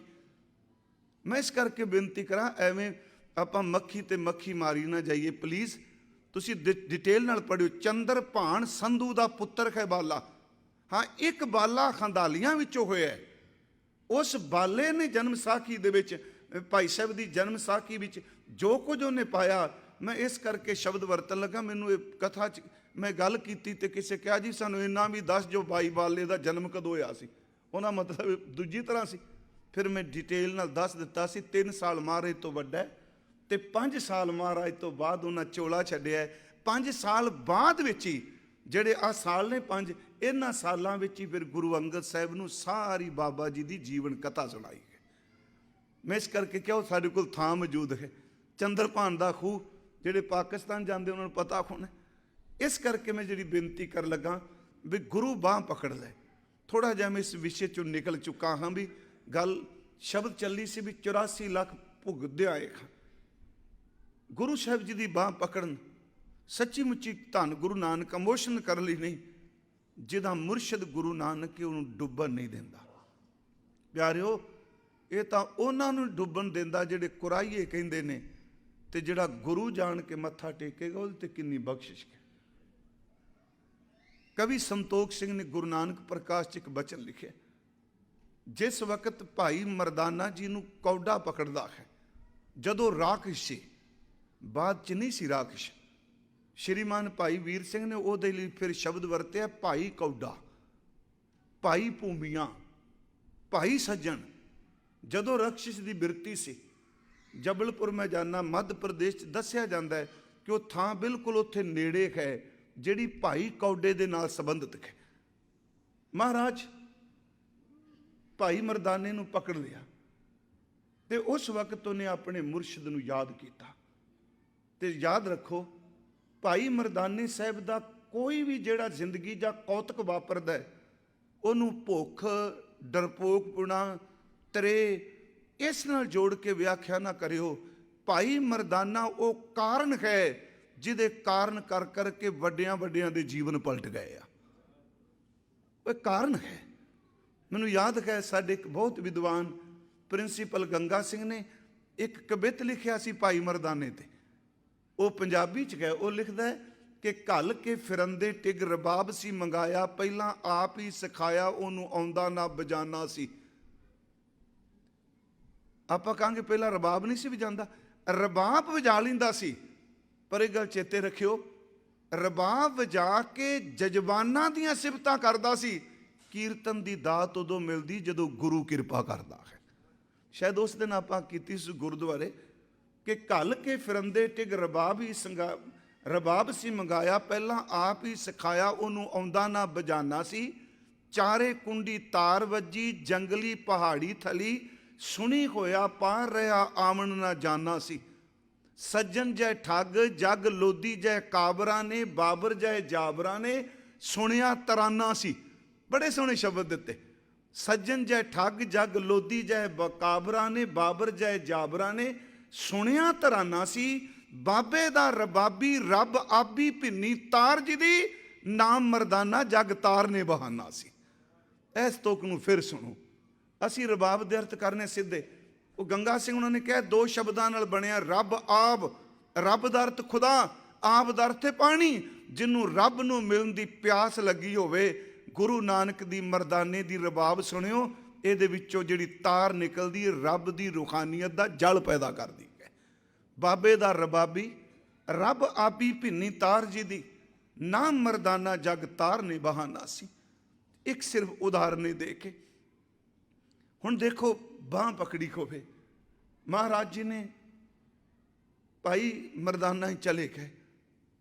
ਸੱਚ ਇਹ ਵੇ, ਤੁਸੀਂ ਆਪਸ ਵਿੱਚ ਜਿੰਨੇ ਮਰਜ਼ੀ ਝਗੜੇ ਹੋਵੋ, ਮਨ ਮੁਟਾਵ ਪਰਿਵਾਰ ਵਿੱਚ ਵੀ ਹੋਵੇ, ਜਦੋਂ ਤੁਹਾਡੇ ਸਾਡੇ ਪਰਿਵਾਰ 'ਚ ਉੱਤੋਂ ਕੋਈ ਵੱਡੀ ਆਫਤ ਡਿੱਗ ਪਏ ਨਾ, ਫਿਰ ਸੱਚੀ ਮੁੱਚੀ ਮਨ ਮੁਟਾਵ ਸਾਰੇ ਭੁੱਲ ਜਾਂਦੇ ਜੇ। ਉਦੋਂ ਸੁਰਤ ਇੱਕੋ ਕਹਿੰਦੀ ਵੀ ਕਿਸੇ ਤਰੀਕੇ ਨਾਲ ਬਚਾਅ ਹੋ ਜਾਏ। ਇਹੀ ਹੈ ਨਾ ਜੀ ਸਾਡੇ ਸੁਭਾਅ। ਜਦੋਂ ਭਾਈ ਮਰਦਾਨਾ ਜੀ ਨੂੰ ਫੜ ਲਿਆ ਤੇ ਸੱਚ ਇਹ ਨੇ ਫਿਰ ਗੁਰੂ ਨੂੰ ਯਾਦ ਕੀਤਾ, ਮੁਰਸ਼ਿਦ ਨੂੰ ਯਾਦ ਕੀਤਾ। ਗੁਰੂ ਨਾਨਕ ਸਾਹਿਬ ਇੱਕ ਸ਼ਬਦ ਕਹਿੰਦੇ ਨੇ ਭਾਈ ਬਾਲੇ ਨੂੰ, ਬਾਲਾ ਮਰਦਾਨਾ ਪਕੜਿਆ ਗਿਆ ਹੈ, ਇਸ ਵਕਤ 'ਚ ਮੁਸੀਬਤ ਵਿੱਚ ਹੈ। ਉਹ ਸੱਚੀ ਮੁੱਚੀ ਯਾਦ ਕਰ ਰਿਹਾ ਸਾਨੂੰ। ਕਾਰਨ ਨਿਮਤ ਸੀ। ਮੈਂ ਕਿਹਾ ਵਲੀ ਕੰਧਾਰੀ ਤੇ ਵਲੀ ਕੰਧਾਰੀ ਕੌਣ ਜਾਣਦਾ ਜੇ ਮਰਦਾਨੇ ਨੂੰ ਤਰੇ ਨਾ ਲੱਗਦੀ ਬੈਠਾ ਰਹਿੰਦਾ ਉੱਤੇ। ਮਰਦਾਨੇ ਨੂੰ ਭੁੱਖ ਨਾ ਲੱਗਦੀ ਤੇ ਤਖਤ ਪਟਨਾ ਸਾਹਿਬ ਕਿਵੇਂ ਬਣਦਾ। ਸਾਲਸਰਾਏ ਜੋਰੀ ਕੋਲ ਲਾਲ ਭਾਈ ਮਰਦਾਨਾ ਹੀ ਲੈ ਕੇ ਗਿਆ। ਤੇ ਜਦੋਂ ਸਾਲਸਰਾਏ ਜੋਰੀ ਤੇ ਕਿਰਪਾ ਹੁੰਦੀ, ਕਹਿੰਦਾ ਬਾਬਾ ਮੇਰੇ ਘਰ ਚੱਲ। ਮਹਾਰਾਜ ਕਹਿੰਦੇ ਆ ਅੱਜ ਨਹੀਂ, 10ਵੇਂ ਜਾਮੇ 'ਚ ਕਈ ਸਾਲ ਤੇਰੀ ਹਵੇਲੀ 'ਚ ਰਹਿ ਕੇ ਜਾਵਾਂਗੇ। ਤੇ ਤਖਤ ਸ੍ਰੀ ਹਰਮੰਦਰ ਜਿਹੜਾ ਹੈ ਉਹਦੀ ਹਵੇਲੀ ਸੀ ਜੀ। ਮੈਂ ਫਿਰ ਬੇਨਤੀ ਕਰਾਂ ਕਿ ਇਹ ਜਿੰਨੇ ਵੀ ਗੱਲਾਂ ਨੇ ਇਹਦੀ ਗਹਿਰਾਈ 'ਚ ਜਾਈਏ, ਇਹਨੂੰ ਸਿਰਫ ਓਪਰੀਆਂ ਨਾ ਸਮਝੀਏ। ਹੱਦ ਹੋ ਗਈ ਕਿ 54 ਸਾਲ ਬਾਬੇ ਨਾਲ ਕੀਰਤਨ ਕੀਤਾ ਹੋਵੇ, ਉਹਦੀ ਸੁਰਤ ਕਿੰਨੀ ਉੱਚੀ ਹੈ। ਮਹਾਰਾਜ ਕਹਿੰਦੇ ਨੇ ਯਾਦ ਕਰਦਾ ਹੈ। ਭਾਈ ਬਾਲਾ ਸਾਹਿਬ ਕਹਿੰਦੇ ਆ ਕਿ ਮਹਾਰਾਜ ਜੀ ਇਹਨੇ ਫਿਰ ਲੜ ਪੈਣਾ, ਫਿਰ ਝਗੜ ਪੈਣਾ। ਸਤਿਗੁਰੂ ਦੇ ਸ਼ਬਦ ਸੁਣਿਓ, ਗੰਭੀਰ ਹੋ ਕੇ ਕਹਿੰਦੇ ਆ ਮਰਦਾ ਬਾਲਿਆ ਲੜਦਾ ਤਾਂ ਕੀ ਹੋਇਆ, ਮੇਰੇ ਨਾਲ ਹੀ ਲੜਦਾ ਹੈ ਤੇ ਫਿਰ ਮੈਨੂੰ ਪਿਆਰ ਵੀ ਕਰਦਾ ਹੈ, ਕਦੀ ਮੇਰੇ ਤੋਂ ਬਿਨਾਂ ਨਹੀਂ ਰਹਿ ਸਕਦਾ। ਪਰ ਦੂਜੀ ਗੱਲ ਮੈਂ ਤੈਨੂੰ ਦੱਸ ਦਿਆਂ, ਮੈਂ ਦੁਨੀਆਦਾਰ ਨਹੀਂ ਜਿਹਦੀ ਮੈਂ ਬਾਂਹ ਪਕੜਨਾ ਨਾ ਲੋਕ ਵਿੱਚ ਛੱਡਾਂਗਾ ਤੇ ਨਾ ਰੱਬ ਦੇ ਘਰ ਵਿੱਚ ਛੱਡਾਂਗਾ। ਜਿਹਦੀ ਮੈਂ ਬਾਂਹ ਪਕੜਾਂ ਮੈਂ ਬਾਂਹ ਨਹੀਂ ਛੱਡਦਾ। ਕਵੀ ਜੀ ਨੇ ਸ਼ਬਦ ਬੜੇ ਸੋਹਣੇ ਲਿਖੇ ਨੇ। ਮਹਾਰਾਜ ਕਹਿੰਦੇ ਆ ਬਾਲਾ ਭੁਜਾ ਗਹਿ ਕੀ ਲਾਜਾ। ਭੁਜਾ ਦਾ ਸਮਝਦੇ ਬਾਂਹ, ਇਹ ਬਾਂਹ ਪਕੜੀ ਦੀ ਸ਼ਰਮ ਹੈ। ਬਾਲਾ ਭੁਜਾ ਗਹਿ ਕੀ ਲਾਜਾ, ਪੁਨ ਆਪਣਾ ਹੈ ਉਸ ਸੰਗ ਕਾ ਜਾ, ਨਿਤਾ ਪ੍ਰਤੀ ਰਬਾਂ ਵਜਾਵੇ, ਕਰ ਸੰਗੀਤ ਵੋ ਮੋਹਿ ਰਿਜਾਵੇ। ਉਹਦੇ ਕੋਲ ਸੁਰ ਹੈ, ਉਹ ਬੜੀ ਵੱਡਾ ਮੇਰੇ ਲਈ ਭੋਜਨ ਤਿਆਰ ਕਰਦਾ ਹੈ। ਮੈਂ ਇਸ ਕਰਕੇ ਥੋੜੀ ਜਿਹੀ ਬੇਨਤੀ ਕੀਤੀ ਵੀ ਗੁਰਮੁਖੋ ਇਹ ਗੱਲ ਚੇਤੇ ਰੱਖਿਓ। ਮਹਾਰਾਜ ਜਿਹੜੇ ਸ਼ਬਦ ਇੱਥੇ ਵਰਦੇ ਪਏ, ਇਹਦਾ ਮਤਲਬ ਇਹ ਨਹੀਂ ਮਹਾਰਾਜ 84 'ਚ ਭਟਕੇ ਆ। महाराज तो सीधे ही उदन ही मैं क्या भी गुरु जिदन शुरुआत की सी, बस इस गल तो गल शुरू करनी है गुरु नानक साहब दी, आप नारायण कला धार जग में परवरियो। तो पहली कथा बेनती की सी। हुण इत्थे वे मंगत जन तेरे तो सूझ मंगते हैं। सुनो ये अर्थ, जजै जान मंगत जन जाचै, मंगत जन सेवक परमात्मा तेरे तो ये जान जानदार ते ज्ञान तेरे तो सोझी, ये समझ पै मंगदा है, क्योंकि समझ वास्ते 1,84 जूना भटक के जीव आया है। बेनती करा जी हुण वो जानकारी की है। उंज तां वैसे ज्ञान के लफ्जी अर्थ ने इलम, बोधकता, सूझ। एक पढ़े लिखे सज्जन आप जी शब्द नॉलेज वरत लेंदे हो, पर मैं फिर बेनती करा चो बाणी चो असल च एक ज्ञान हुंदा। ज्ञान तो बहुत वड्डा शब्द है जी, हर चीज़ का ज ज्ञान है जी, बाहरमुखी ज्ञान बहुत है। उंज जे वेखो सीधा बंदा 3 थावां ते धरती दे थल्ले दा ज्ञान, धरती दा, आकाश दा, ये 3 ज्ञान ही लभदा पिया ना, भावें समुंदर भी होवे, 3 ही चीज़ां लभदा पिया बंदा। उंज सचमुच ज्ञान का दायरा असीम है। इस ज्ञान के दायरे नूं कोई बयान कर ही नहीं सकता। आओ एक थोड़ा जिहा देखिए। मर्ज की धरती का ज्ञान, जमीन के थले की है, समुंदर दे विच की है, स्पेस विच की है, साडे तो बिना किते होर भी जिंदगी है। उंज वैसे गुरु नानक साहब ने सुरत राही उपजे होए जिहड़ा ज्ञान है उहदे ते पूरी पौड़ी दे दित्ती, उहनूं ज्ञान खंड कह दिता। उहदे विच रूहानीयत भी दित्ती, उहदे विच धरतियां भी दित्तियां, उहदे विच ग्रह भी दिते, उहदे विच वख-वख जीव भी दिते। पर वह ज्ञान उदों आउंदा है जदों प्रचंड बन के, हनेरी बन के आउंदा है। आ शब्द धर्म खंड का एहो धर्म, ज्ञान खंड का आखो कर्म। हुण तुसी इस ज्ञान खंड नूं पढ़ो। मेरी बेनती है जी, केड़ी दूरबीन ला के देख लिया जी, इस तो बिना जे बंदे होर भी धरती ते, कोई होर भी धरती ऐसी कहने। पर गुरु साहब जदों इस ज्ञान की गल करते आ, सच्ची मुच्ची असेनी असीमता विच लै जांदे आ, आश्चर्यता विच लै जांदे आ, विस्माद विच लै जांदे आ। इत्थों तक बाबा जी कहंदे ने तुसी 3 देवते बना के पूजी जांदे हो, ओदी रचना च पता नहीं किन्ने को देवी देवते तुरे फिरदे। तुसी एक ध्रुव की गल करदे हो, पता नहीं इस पदवी ते किन्ने को पहुंचे। पवित्र इस बचन नूं देखो, एक ज्ञान खंड का शिखर, धर्म खंड का एको धर्म, ज्ञान खंड का आखो कर्म। केते पवन पानी बैसंतर, केते कान महेश, केते बरमे घाड़त घड़ियां रूप रंग के वेश, केतियां कर्म भूमि मेर, केते केते धूप देश, केते इंद चंद सूर, केते केते मंडल देश, केते सिद्ध बुद्ध नाथ, केते केते देवी वेश, केतियां खानी केतियां बाणी, केते पात नरिंद, केतियां सुरती सेवक, केते नानक अंत ना अंत। महाराज कहते इहदा कोई अंत आ गया। हुण केते शब्द अगे भी लिख दिता, अंत ना अंत। थोड़ा जिहा सुनियो, जदों दैवी की गल की, केते बरमे घाड़त घड़िए, ये शब्द वरतिया। ध्रुव किन्ने ने, चंद्रमा किन्ने। ईवन कि मैं फिर बेनती करा, 84 वाली गल भी बड़ा सौखा जिहा मसला है जी, एवें खिच्चण की गल नहीं। शास्त्र कहंदा है कि 42 लाख जून पानी च ते 42 लाख धरती ते, 42 लाख जी जल में होता, बीठल पहला काहे करो नामदेव जी। कल असी एक शब्द वरत्या सी जी, 4 खाणियां, कल पढ़िया सी ना जी। पर गुरु साहब ने ज्ञान खंड विच आके 4 शब्द नूं ही खत्म कर दिता। कहन लगे केतियां खाणी, केतियां बाणी, केते पात नरिंद। पातदार ते पातशाह राजे। हुण ऐस तुसी ज्ञान खंड वाली जदों खंड नूं असीं पढ़ने आ ते साडे मन च आएगा किहड़ा ज्ञान च दिता जी। प्यारिओ, इस विच ज्ञान विस्मादता दा है, इस विच ज्ञान सच्ची मुच्ची सुरत दी उस उडारी दा है। मेरी सुतर सुरत पकड़ के बैठी है जी। कृष्ण जी एक हैं, राम जी एक हैं, महेश एक है, ध्रुव एक है। गुरु साहब सुरत नूं एडा वड्डा उछाला मरवांदे आ। ये केवल सुनी गल नहीं, महाराज सब कुछ देख के कहंदा, भले लोको ये निक्के जे धरती के टुकड़े ते बह के कंधा ना बनाई जाओ, ओदी रचना विच पता नहीं किन्ना कुछ पैदा होया, ओदा अंत ही नहीं पाया जा सकता। ये भी तो एक सोझी है ना। महाराज कहते ने देखो ज्ञान खंड में ज्ञान प्रचंड, पर इनू नॉलेज तो उपर लै गए। सच्ची मुच्ची जी ऐस अगली तुक दे अर्थ विद्वान अड्डी चोटी का जोर ला चुके आ। खिमा करियो, किसी दे तसली बख्श अर्थ नहीं। ਗਿਆਨ ਖੰਡ ਮੈਂ ਗਿਆਨ ਪ੍ਰਚੰਡ, ਤਿੱਥੈ ਨਾਦ ਵਿਨੋਦ ਕੋਡ ਆਨੰਦ। ਹੁਣ ਜਿਹੜਾ ਅਨਾਦ, ਵਿਨੋਦ ਤੇ ਕੋਡ ਸ਼ਬਦ ਤੇ ਅਗਲਾ ਆਨੰਦ, ਗੁਰਮੁਖੋ ਮੈਂ ਵੀ ਕਹਿ ਦਿਆਂਗਾ ਉੱਤੇ ਅਸਚਰਜ ਕੌਤਕ ਹੀ ਅਰਥ ਕਰਾਂਗਾ ਧੱਕੇ ਨਾਲ ਨਾ, ਪਰ ਮੇਰੀ ਗੱਲ ਨੂੰ ਫਿਰ ਸੁਣਿਓ, ਮੈਂ ਜਿਹੜੀ ਰਿਪੀਟ ਕਰਨ ਲੱਗਾ। ਅਸੀਂ ਰੋਜ਼ ਇਸ ਖੰਡ ਨੂੰ ਪੜ੍ਹਨੇ, ਕੇਤੀਆਂ ਖਾਣੀ ਕੇਤੀਆਂ ਬਾਣੀ, ਕੇਤੇ ਪਾਤ ਨਰਿੰਦ, ਕੇਤੀਆਂ ਸੁਰਤੀ ਸੇਵਕ, ਕੇਤੇ ਨਾਨਕ ਅੰਤ ਨਾ ਅੰਤ। ਗਿਆਨ ਖੰਡ ਮੈਂ ਗਿਆਨ ਪ੍ਰਚੰਡ। ਪ੍ਰਚੰਡ ਗਿਆਨ ਕਿਹੋ ਜਿਹਾ ਹੋਵੇਗਾ ਜੀ? ਪ੍ਰਚੰਡ ਗਿਆਨ ਤੇ ਅਰਥ ਕੀ ਕਰਾਂਗੇ ਅਸੀਂ? ਇਹਨੂੰ ਨੌਲੇਜ ਨਾਲ ਜੋੜ ਕੇ ਅਰਥ ਮਤ ਕਰੀਏ। ਗਿਆਨ ਖੰਡ ਮੈਂ ਗਿਆਨ ਪ੍ਰਚੰਡ, ਤਿੱਥੈ ਨਾਦ ਵਿਨੋਦ ਕੋਡ ਆਨੰਦ। ਆ ਜਿਹੜਾ ਤਿੱਥੈ ਨਾਦ ਵਿਨੋਦ ਕੋਡ ਆਨੰਦ ਹੈ, ਇਹ ਟੀਕਾਕਾਰਾਂ ਦੀ ਪਕੜ 'ਚ ਨਹੀਂ ਆਉਂਦਾ ਪਿਆ, ਕਿਉਂਕਿ ਇੱਥੇ ਸੁਰਤ ਕੇਵਲ ਗੁਰੂ ਨਾਨਕ ਸਾਹਿਬ ਦੀ ਜਾਂਦੀ ਪਈ ਹੈ। ਤਿੱਥੈ ਦਾ ਅਰਥ ਉੱਥੇ, ਉਸ ਅਵਸਥਾ ਨੂੰ ਕੌਣ ਬਿਆਨ ਕਰੇਗਾ? ਪਰ ਗੁਰੂ ਸਾਹਿਬ ਤੇ ਭਰੋਸਾ ਕਰਕੇ ਕਹੀਏ ਸਾਡੀ ਅਵਸਥਾ ਨਹੀਂ, ਪਰ ਇਹ ਹੈ। ਮੈਂ ਬੇਨਤੀ ਕਰਾਂਗਾ ਜੀ, ਇਹ ਅਰਦਾਸ ਕੀਤੀ, ਪਰਮਾਤਮਾ ਮੈਨੂੰ ਯਥਾਰਥ ਗਿਆਨ ਦੇ ਦੇ, ਮੈਨੂੰ ਸੋਝੀ ਦੇ ਦੇ। ਇੱਥੇ ਇੱਕ ਹੋਰ ਬੇਨਤੀ ਆਪ ਨੂੰ ਕਰਦਾ ਜਾਵਾਂ, ਯਥਾਰਥ ਗਿਆਨ ਦਾ ਸੰਬੰਧ ਕੋਈ ਜ਼ਿਆਦਾ ਧਾਰਮਿਕ ਗ੍ਰੰਥਾਂ ਨਾਲ ਵੀ ਨਹੀਂ ਜੀ ਵਾਹਿਗੁਰੂ। ਯਥਾਰਥ ਗਿਆਨ ਜਦੋਂ ਕਿਸੇ ਨੂੰ ਹੁੰਦਾ ਹੈ, ਇੱਕ ਦੋ ਸ਼ਬਦ ਮੈਂ ਇੱਕ ਹੋਰ ਲੈਣਾ।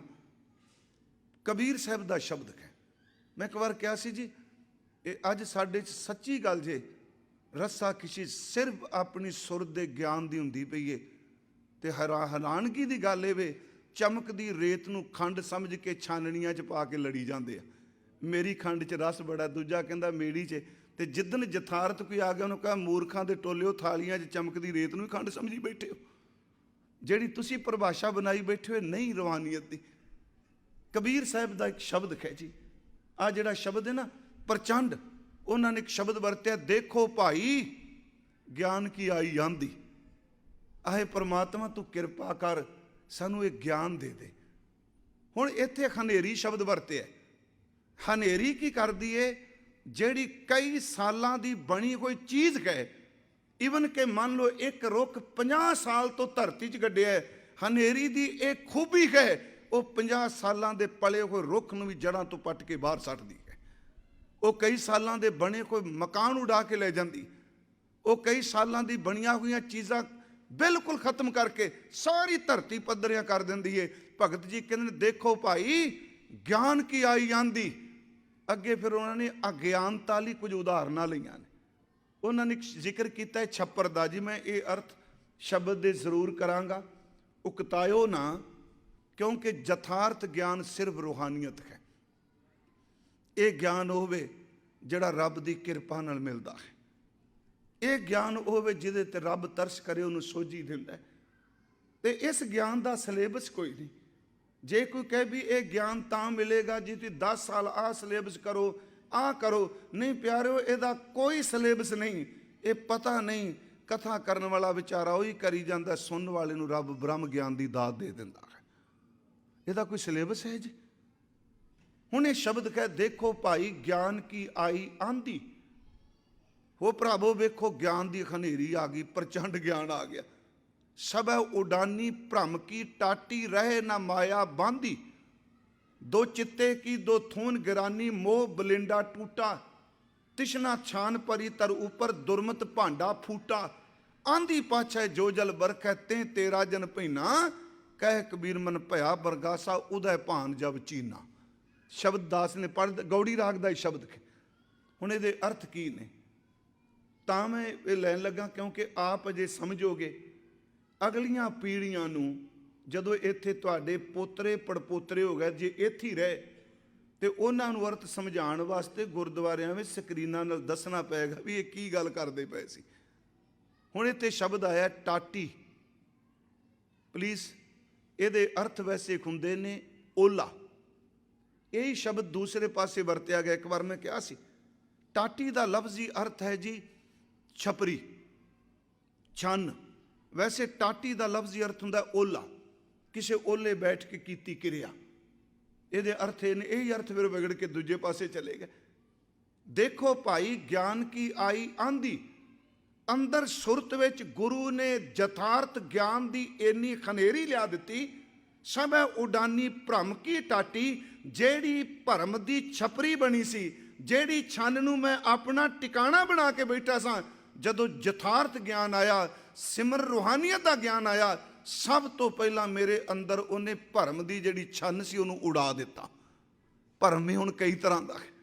ਦੇਖੋ ਭਾਈ, ਗਿਆਨ ਕੀ ਆਈ ਆਂਦੀ, ਸਭ ਹੈ ਉਡਾਨੀ ਭਰਮ ਕੀ ਟਾਟੀ, ਰਹੇ ਨਾ ਮਾਇਆ ਬਾਂਦੀ। ਤੁਹਾਨੂੰ ਪਤਾ ਹੋਣਾ ਛੱਪਰ ਜਿਹੜਾ ਬੰਨ੍ਹਦੇ ਆ ਰੱਸੀਆਂ ਨਾਲ ਬੰਨ੍ਹਦੇ ਆ, ਸੇਬਿਆਂ ਨਾਲ।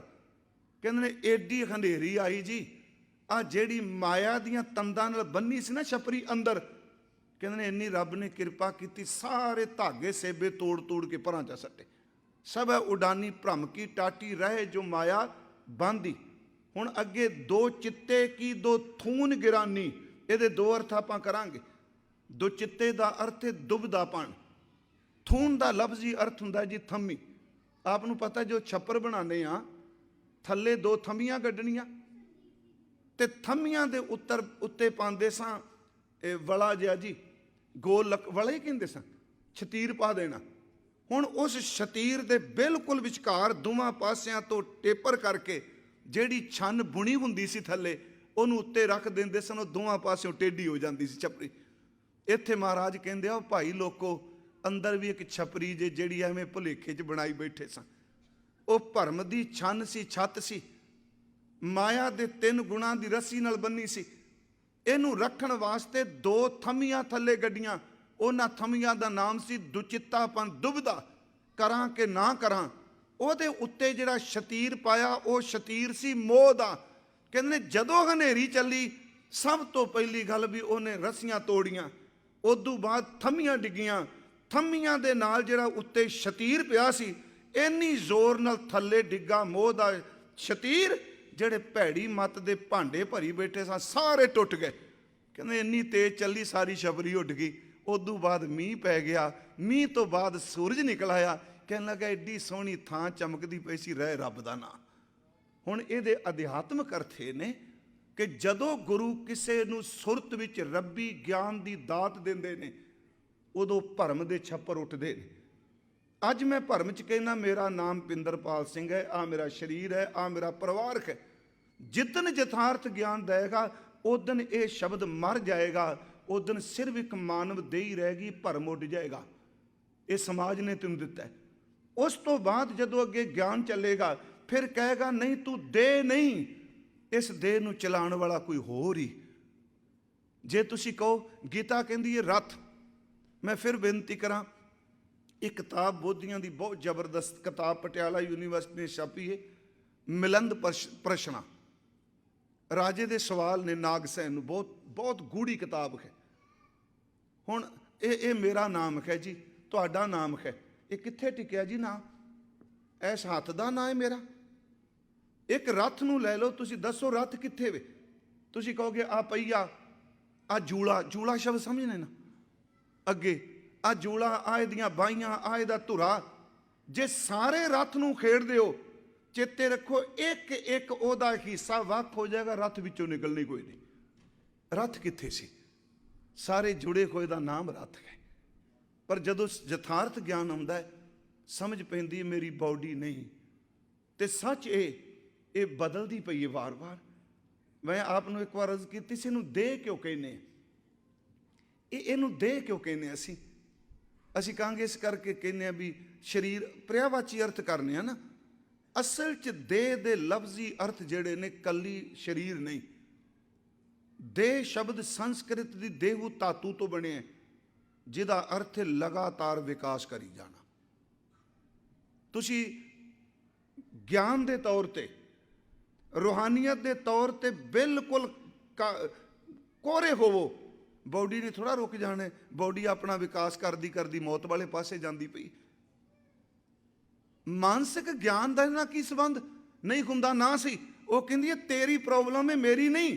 ਮੇਰਾ ਕੰਮ ਹੈ, ਮੈਂ ਅਗਾਂਹ ਵਧਣਾ ਹੈ। ਇਹੀ ਕਾਰਨ ਜਿਹੜੇ ਬੰਦੇ ਕੌਮੇ ਵੀ ਚਲੇ ਜਾਂਦੇ ਨੇ, ਉਹ 25-25 ਸਾਲ ਦੇ ਬੈੱਡ ਤੇ ਪਏ ਆ, ਉਹਨਾਂ ਦੇ ਕੇਸ ਚਿੱਟੇ ਹੋ ਗਏ ਆ, ਪਰ ਦਿਮਾਗੀ ਤੌਰ ਤੇ ਸੁਰਤ ਨਹੀਂ ਆਈ। ਬਾਡੀ ਕਹਿੰਦੀ ਹੈ ਮੇਰੀ ਪ੍ਰੋਬਲਮ ਨਹੀਂ, ਮੇਰਾ ਕੰਮ ਹੈ, ਮੈਂ ਵਿਕਾਸ ਕਰਦੀ ਕਰਦੀ ਮੌਤ ਤੱਕ ਜਾਣਾ ਹੈ।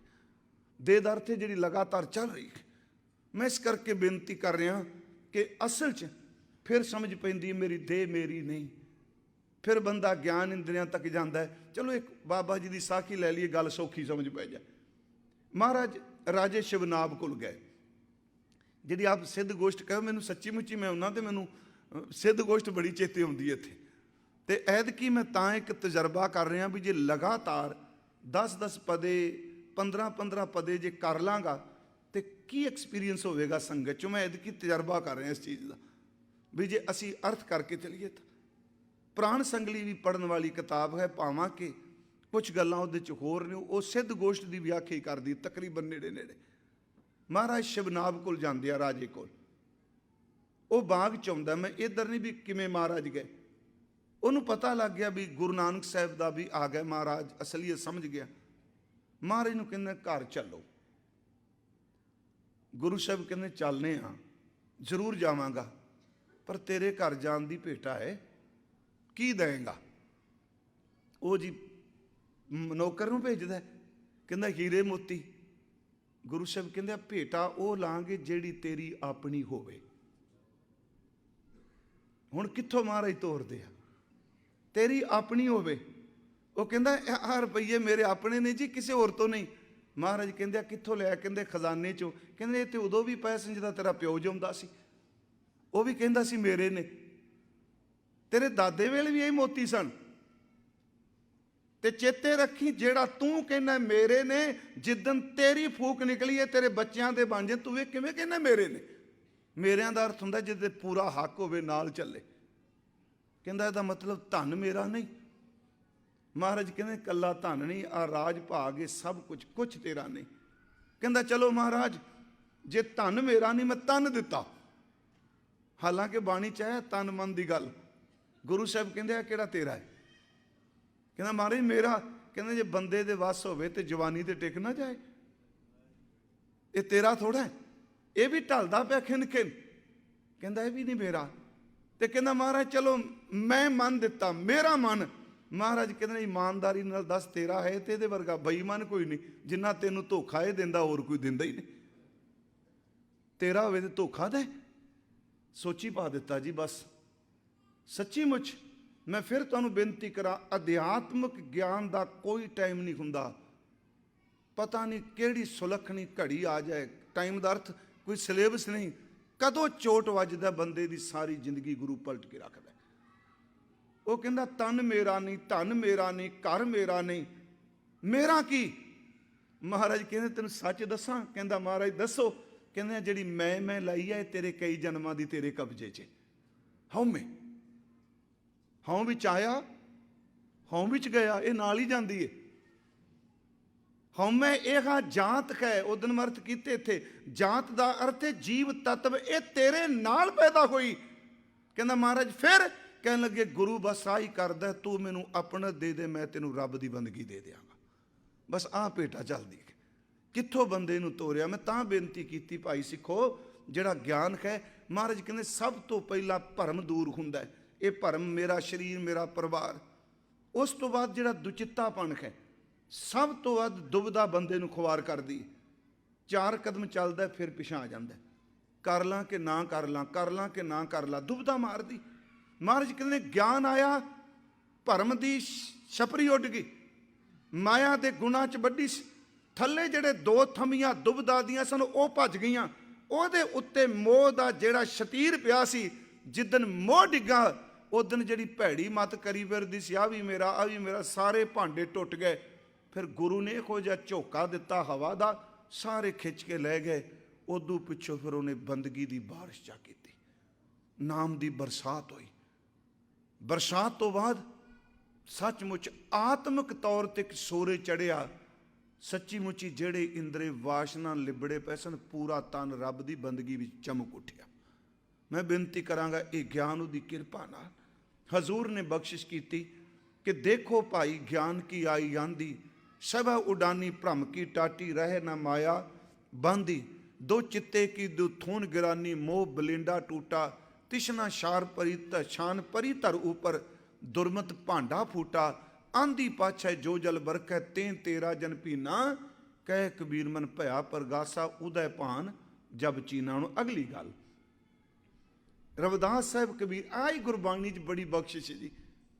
कबीर साहब ते रविदास साहब जिथे रह रहे हैं वो विद्वानां दा गढ़ है। समझो भी ब्राह्मण सिरे दे उत्थे रहिंदे आ ते वर्ण वंड दी नफरत भी उत्थे, एक जुलाहा ते दूजा चामीकार। मैं दोनों की एक एक उदाहरण दे देना।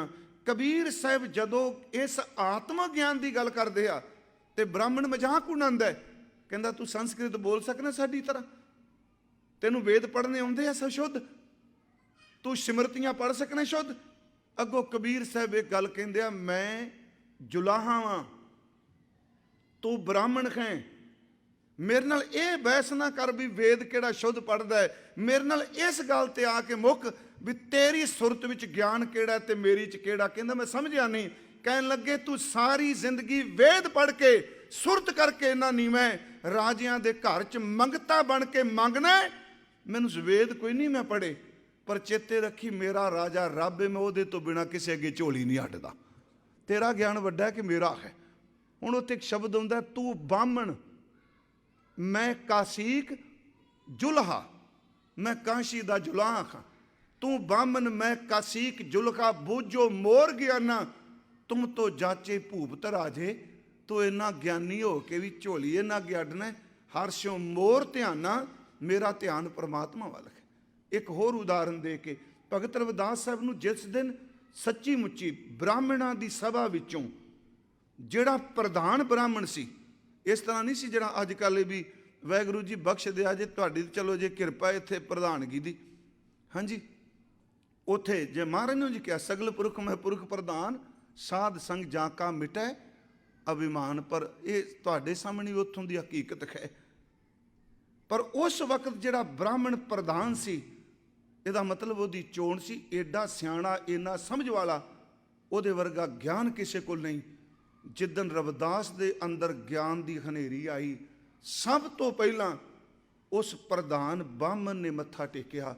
रविदास कहंदा रो के, परमात्मा ये इन्ना पढ़िया, मैं तां किसे चटसाल विच भी नहीं गया, पर जदों इस वेद पाठी ने मैनूं मत्था टेकिया, कहंदा मेरा मन च सिर्फ तेरे शुक्र जुड़िया, ये सारी बरकत तेरे नाम दी है। ये शब्द है, मेरी जात कुट बांडला, ढोर ढवंता नितै बनारसी आस पासा, अब विपर प्रधान तै करें डंडोट, तेरे नाम शरणाए रविदास दासा। मैं फिर बेनती करांगा भाई, गुरु साहब कहंदे मैनूं ज्ञान दे दे, मैनूं वो सोझी दे दे जिहड़ी आत्मक सोझी है। ते आपां भी सच्ची बेनती यही करिए। हुण हर एक दी उदा अपनी अपनी रूहानियत बनाईए जी। वख वख जथेबंदियां दे ब्रह्म ज्ञानी वखरे वखरे ने। सच्ची मुच्ची जी इन्ना कुछ झूठ छड्डने पे रह रब दा ना, ते रब नूं लेखा नहीं देना। अध्यात्मकता च एक एक बड़ी वड्डी कमजोरी इस मसले च, क्योंकि जिन्हों पता ही कोई नहीं। मान लो तुसी कोई दवाई की ठगी तुहाडे नाल मारे, तुसी आप पढ़ के कह दोगे भी आ किवें हो सकदा, ते रूहानियत की पढ़ाई किहड़ी गूगल ते छेती मिल जानी, जिहड़ा मर्जी उंगल ला के लै जाए। उंगल लाने का मतलब उंगल पकड़ा के लै जाए। नहीं गुरमुखो मेरी बेनती जे, इस ज्ञान का कोई पारावार नहीं। हाँ जिन्हों हो जाए वो फिर दुनिया का जिन्ना मर्जी ज्ञान झाड़ लो परवाह भी नहीं करता। कबीर साहब का एक शब्द हुंदा, कह कबीर अब जानिया जब जानिया तो मन मानिया, मन माने लोग ना भतीजै, ना भतीजै तो क्या कीजै।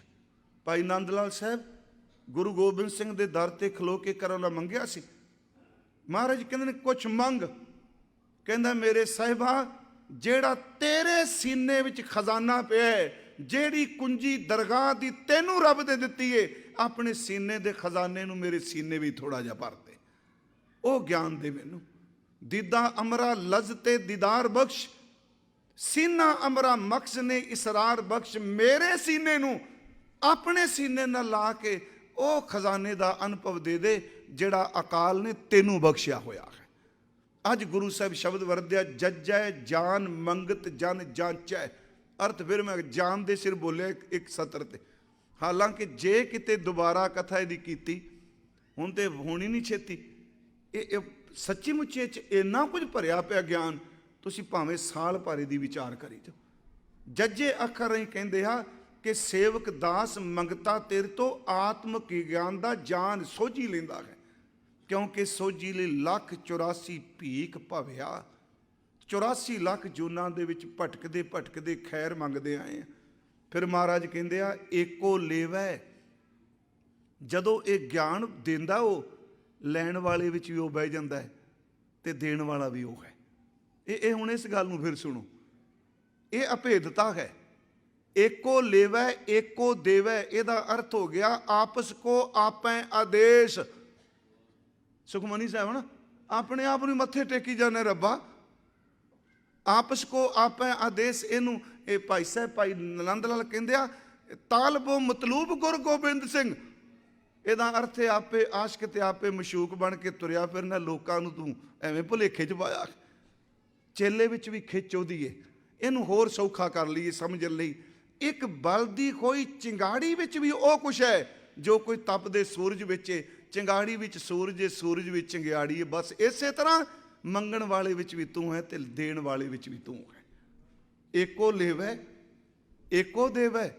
ਤੇ ਮਹਾਰਾਜ ਕਹਿੰਦੇ ਨੇ ਅਵਰ ਨਾ ਦੂਜਾ ਮੈਂ ਸੁਣਿਆ।